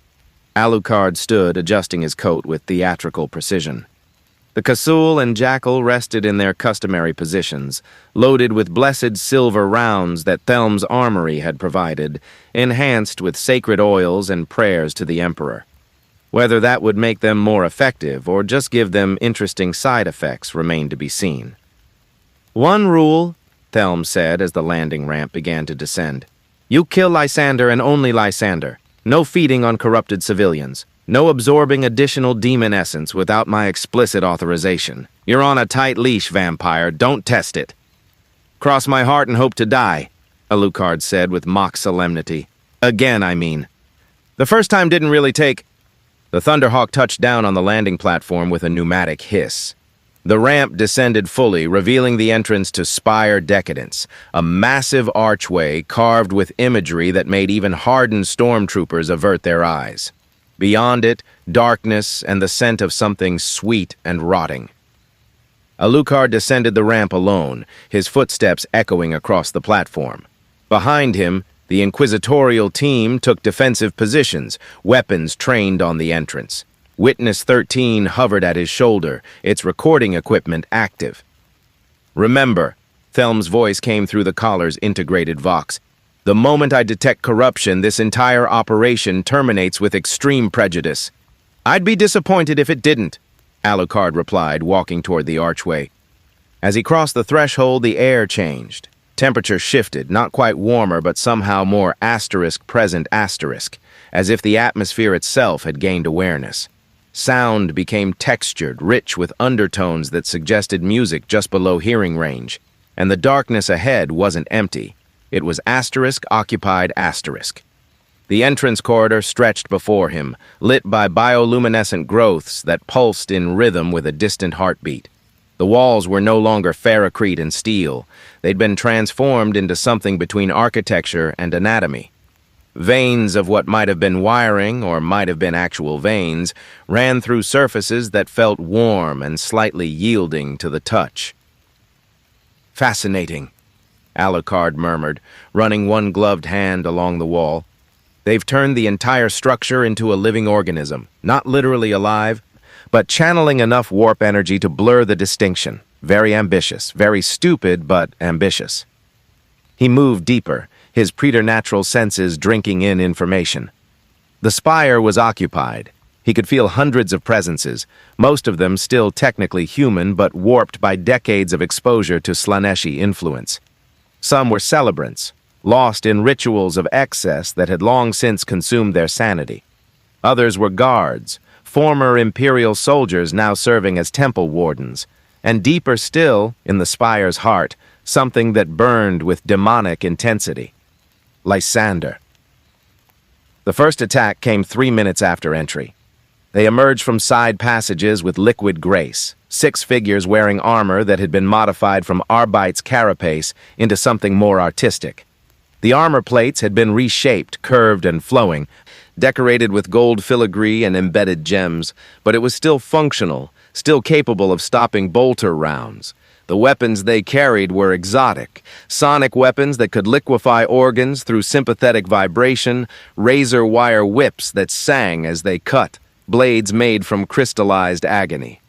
Their leader, a woman whose face had been surgically modified into inhuman beauty, raised one hand in a gesture that was simultaneously commanding and artistic.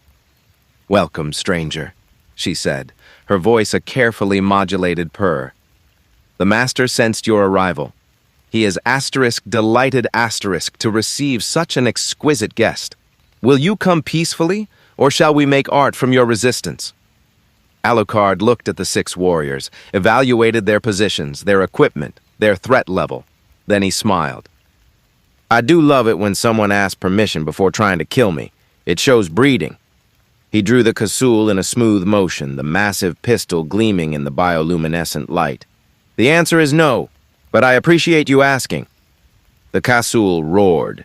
The blessed silver round, enhanced with imperial prayers, struck the leader's center mass with enough kinetic force to pulp organs. She flew backward 3 meters, crashed through one of the organic walls, and lay still in a spreading pool of blood. The other 5 attacked with synchronous precision. Sonic weapons discharged, their frequency tuned to shatterbone and liquefy muscle tissue. The waves of compressed sound hit Alucard dead on, and for a moment his body came apart, flesh vibrating into mist, bones fragmenting into powder.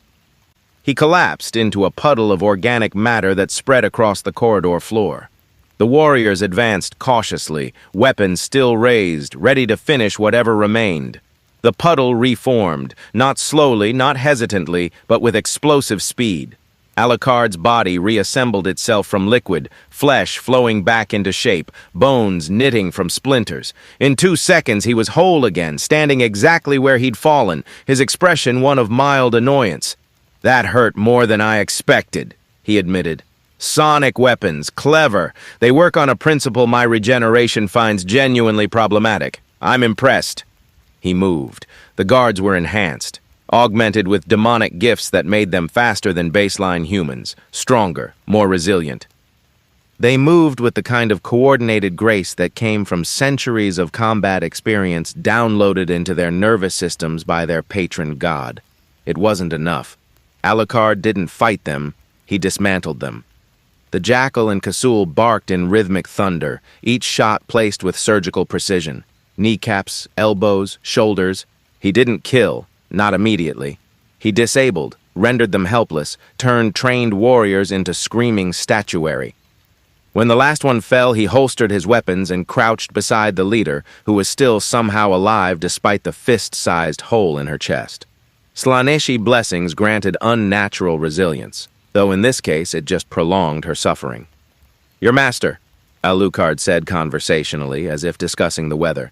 "Tell me about him. What makes him special?" "What makes him think he can offer me anything I don't already have?" The woman coughed blood, her modified vocal cord still functional enough for speech.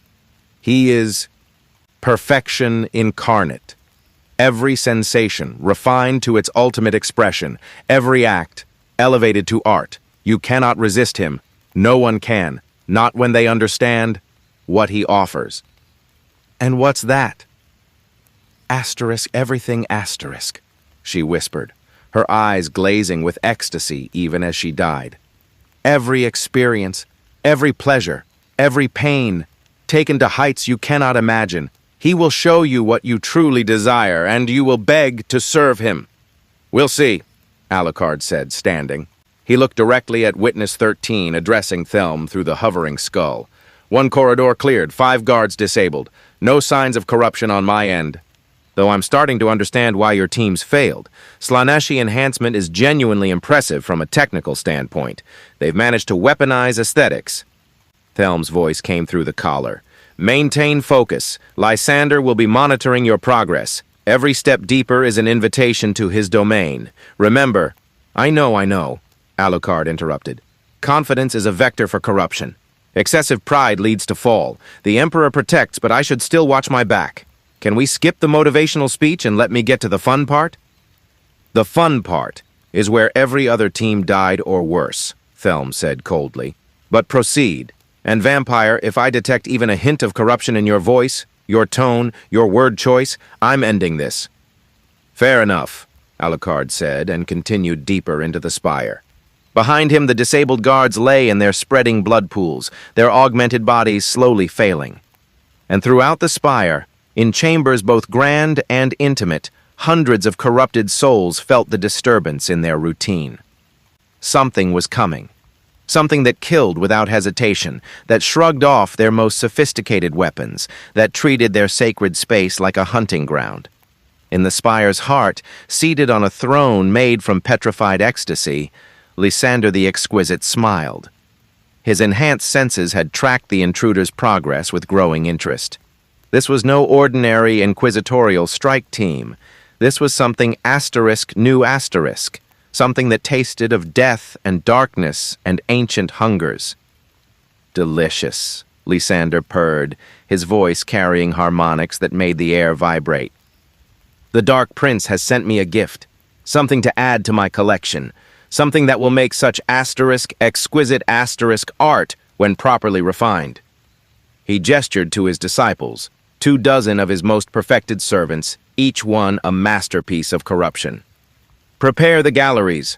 Our guest will need proper appreciation of what we've accomplished here, and when he understands, when he truly sees he will beg to join us. The disciples moved with liquid grace, preparing spaces throughout the spire for the reception they intended to provide. And deep in the warp, Slaanesh itself turned its attention toward Vespa 3, curious about the soul that walked so boldly into its servant's domain. The Dark Prince was always interested in new experiences, and Alucard promised to be fascinating. The deeper Alucard penetrated into spire decadence, the more reality became negotiable. Corridors twisted at angles that shouldn't exist in Euclidean space. Gravity fluctuated, sometimes pulling downward with crushing force, sometimes reversing entirely so that he walked on ceilings while furniture remained anchored to floors. The bioluminescent growths had given way to stranger illumination, crystallized screams that glowed with colors outside the visible spectrum, flames that burned cold and cast shadows that moved independently of their sources. The architecture itself had become art. Walls flowed like frozen waterfalls of flesh and stone. Archways framed themselves with vertebrae that still contained nerve endings, twitching as he passed. Floors were mosaics assembled from thousands of faces, some carved from marble, others disturbingly organic, their eyes tracking movement with desperate awareness. This is what happens when you let interior decorators commune with chaos gods, Alucard observed, stepping over a floor face that tried to whisper promises at him. Technically impressive, aesthetically questionable, functionally insane. Witness 13 maintained its position at his shoulder, transmitting everything back to Thelm's command post. The servo skull's machine spirit was struggling. Its logic engines kept encountering input that violated basic programming assumptions about physics and reality.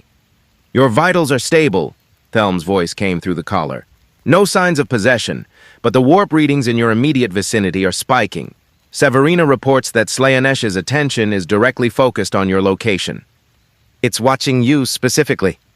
Flattered, Alucard said. Tell it I'm spoken for. I already have one god that's disappointed in me. Don't need another. He'd encountered 7 more groups of guards during his ascent. Each one had been more sophisticated than the last, wielding weapons that bent physics and biology in equal measure.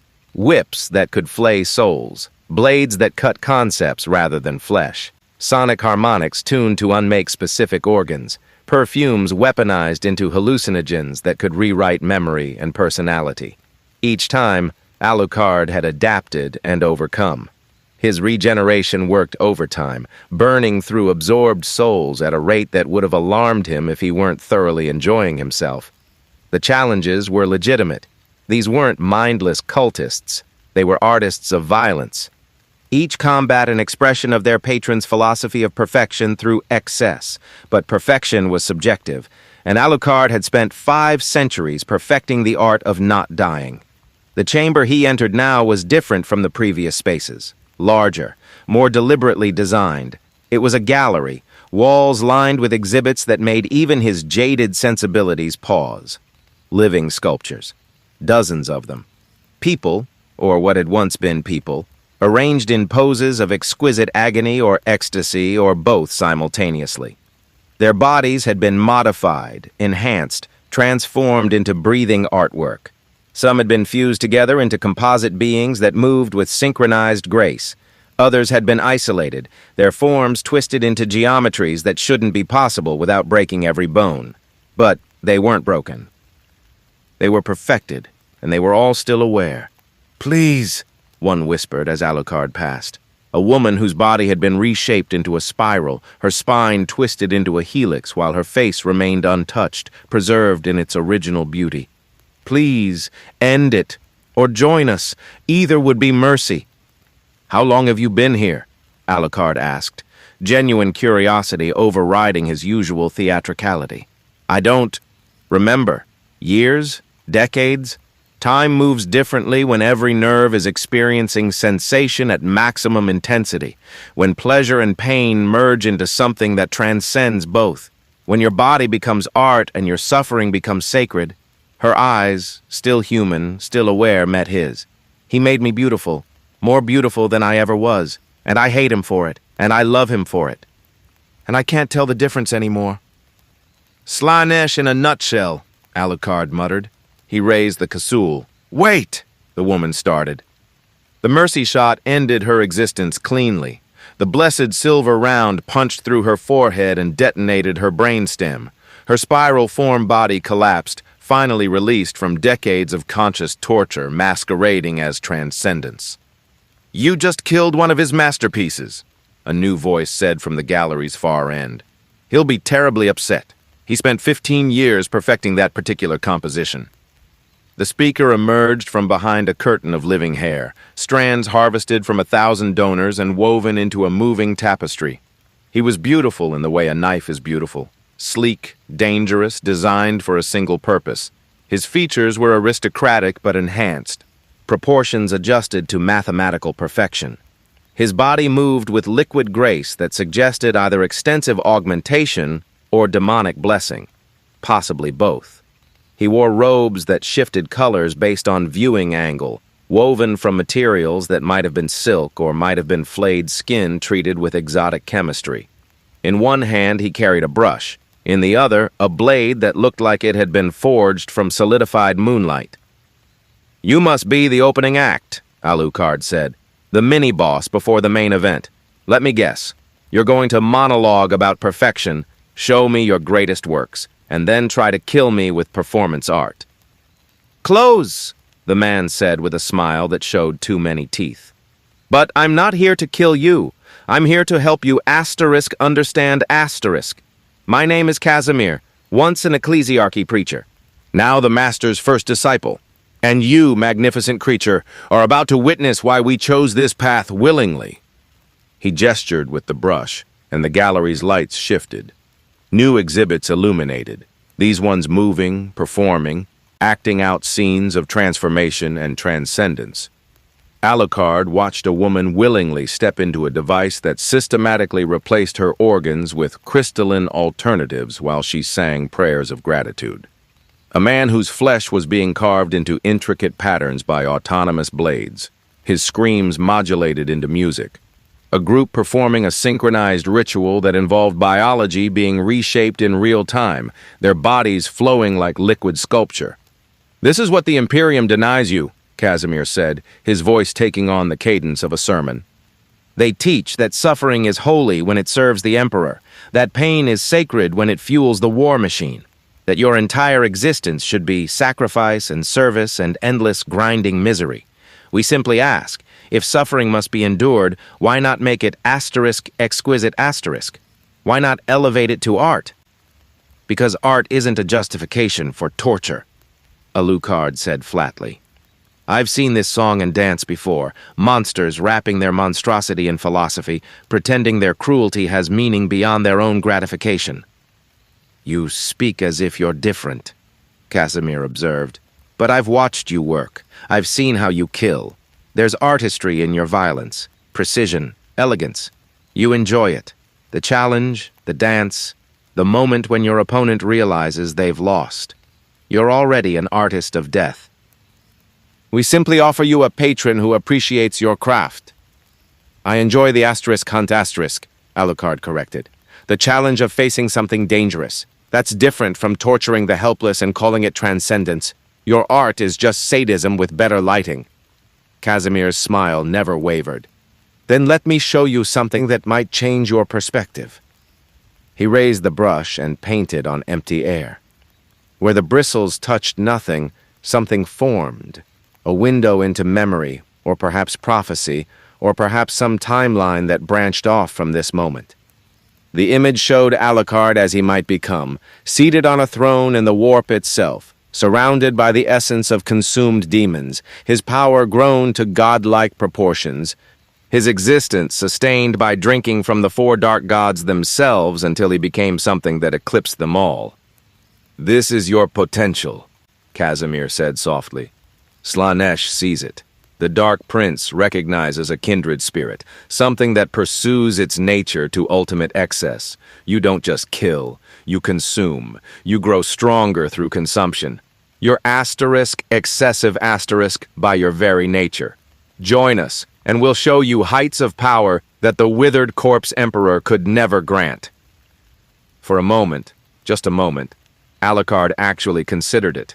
Not because the vision appealed to him, not because Slaanesh's promises held weight, but because the fundamental question was genuinely interesting. Asterisk. What would happen if he consumed enough chaos to become stronger than chaos itself? It was the same question that had driven every risky decision in his 5-century existence. What happens if I push this too far? What's at the end of the excess? What lies beyond the horizon of strength? In the command post kilometers away, Severina screamed, "My lord! The vampire is considering! The warp opens for him! Slaanesh is offering and he's actually thinking about—" "Orbital strike coordinates locked," Thelm said, his voice cold with the certainty of someone about to kill millions to save billions, preparing to fire. But before he could give the order, Alucard started laughing. Not his usual theatrical laugh. This was genuine, delighted. The sound of someone who just figured out the punchline to an excellent joke. "Oh, that's asterisk good asterisk," he said, addressing both Casimir and whatever aspect of Slaanesh was watching through the first disciple. "I have to give you credit. That was a solid temptation. Appeal to my nature. Show me a path where I become powerful enough to devour gods, make it seem like the logical conclusion to what I already am. Excellent work. Really. Gold star for effort." Casimir's smile flickered. "Then you accept." "I accept that you fundamentally misunderstand what I am," Alucard interrupted. "Yes, I consume.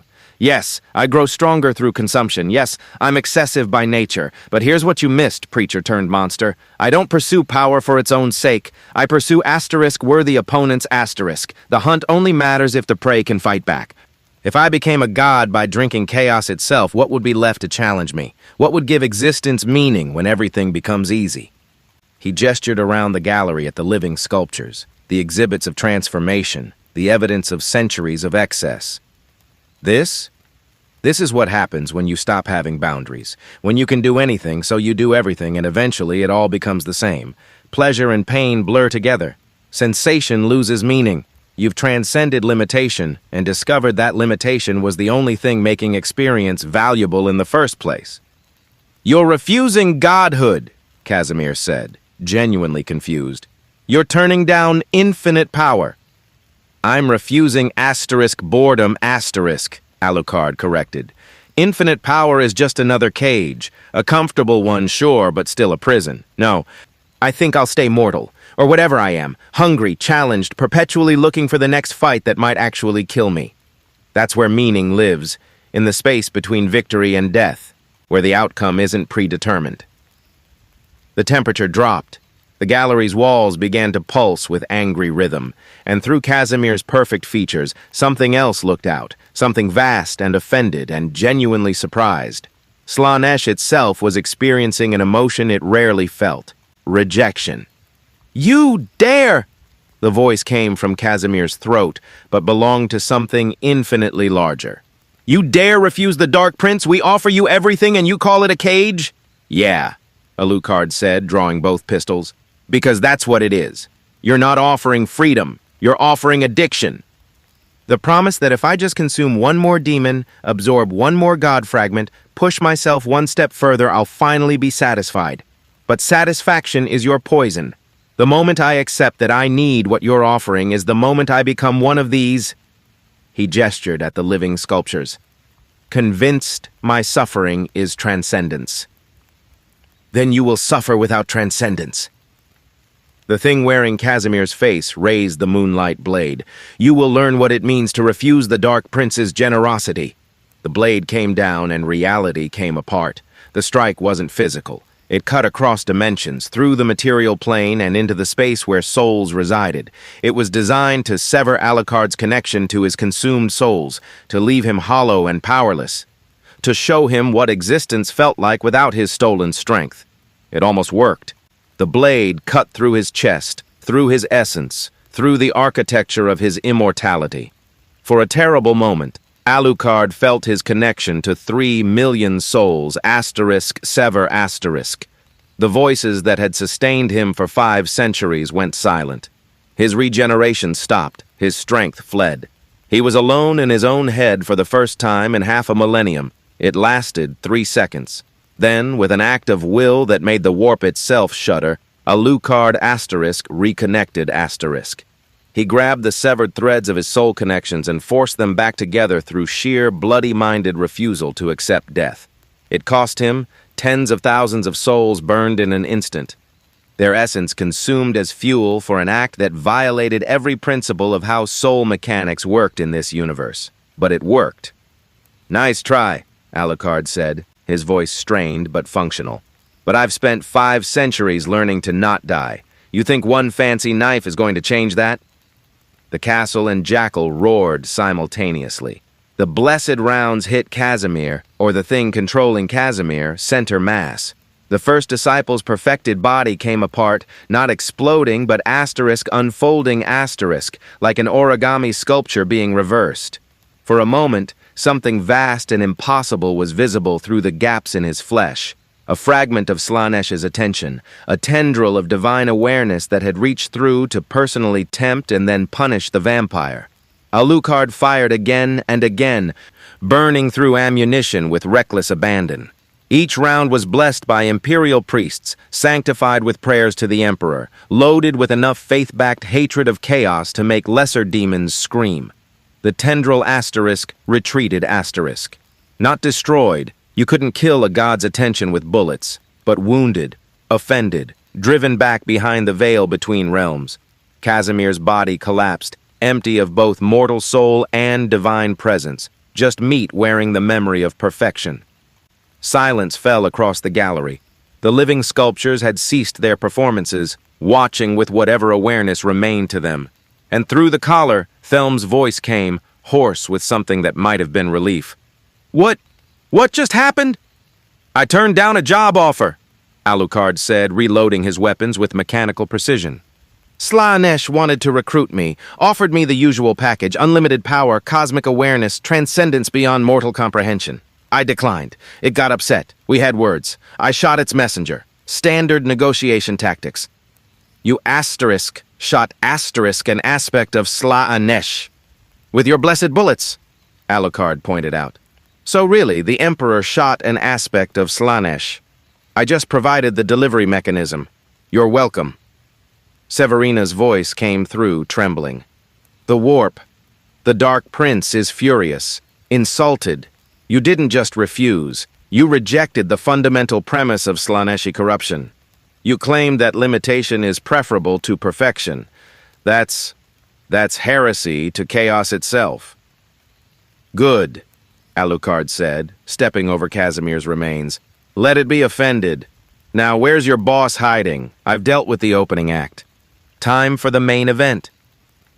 In the spire's heart, Lysander the Exquisite stood from his throne for the first time in a decade. His perfect features showed something they hadn't displayed since his ascension: genuine emotion. Not the cultivated aesthetics of feeling, but real, unfiltered response. He was excited. Magnificent, he breathed, his enhanced senses having witnessed the entire exchange. He refused the Dark Prince directly, insulted Slaanesh to its face, and survived. This isn't just prey. This is a masterpiece waiting to be refined. He gestured to his remaining disciples, his finest works, his most perfected servants. Bring him to me, but do not damage him. I want him whole, aware, capable of appreciating what I'm about to create. This will be my greatest work. The sculpture that even the gods will envy. The disciples moved with liquid grace, preparing to receive their guest, and in the depths of the warp, 3 other chaos gods turned their attention toward Vespa 3. Slaanesh had been rejected, insulted, wounded, however briefly, by a mortal wielding faith weapons and suicidal arrogance. The other gods found this hilarious. Khorne laughed at Slaanesh's failure. Nurgle wheezed with phlegmy amusement. Tzeentch calculated the implications and began weaving new schemes. And all 4 gods, for different reasons, wanted to see what happened when this impossible vampire finally met Lysander the Exquisite. The game had become interesting again.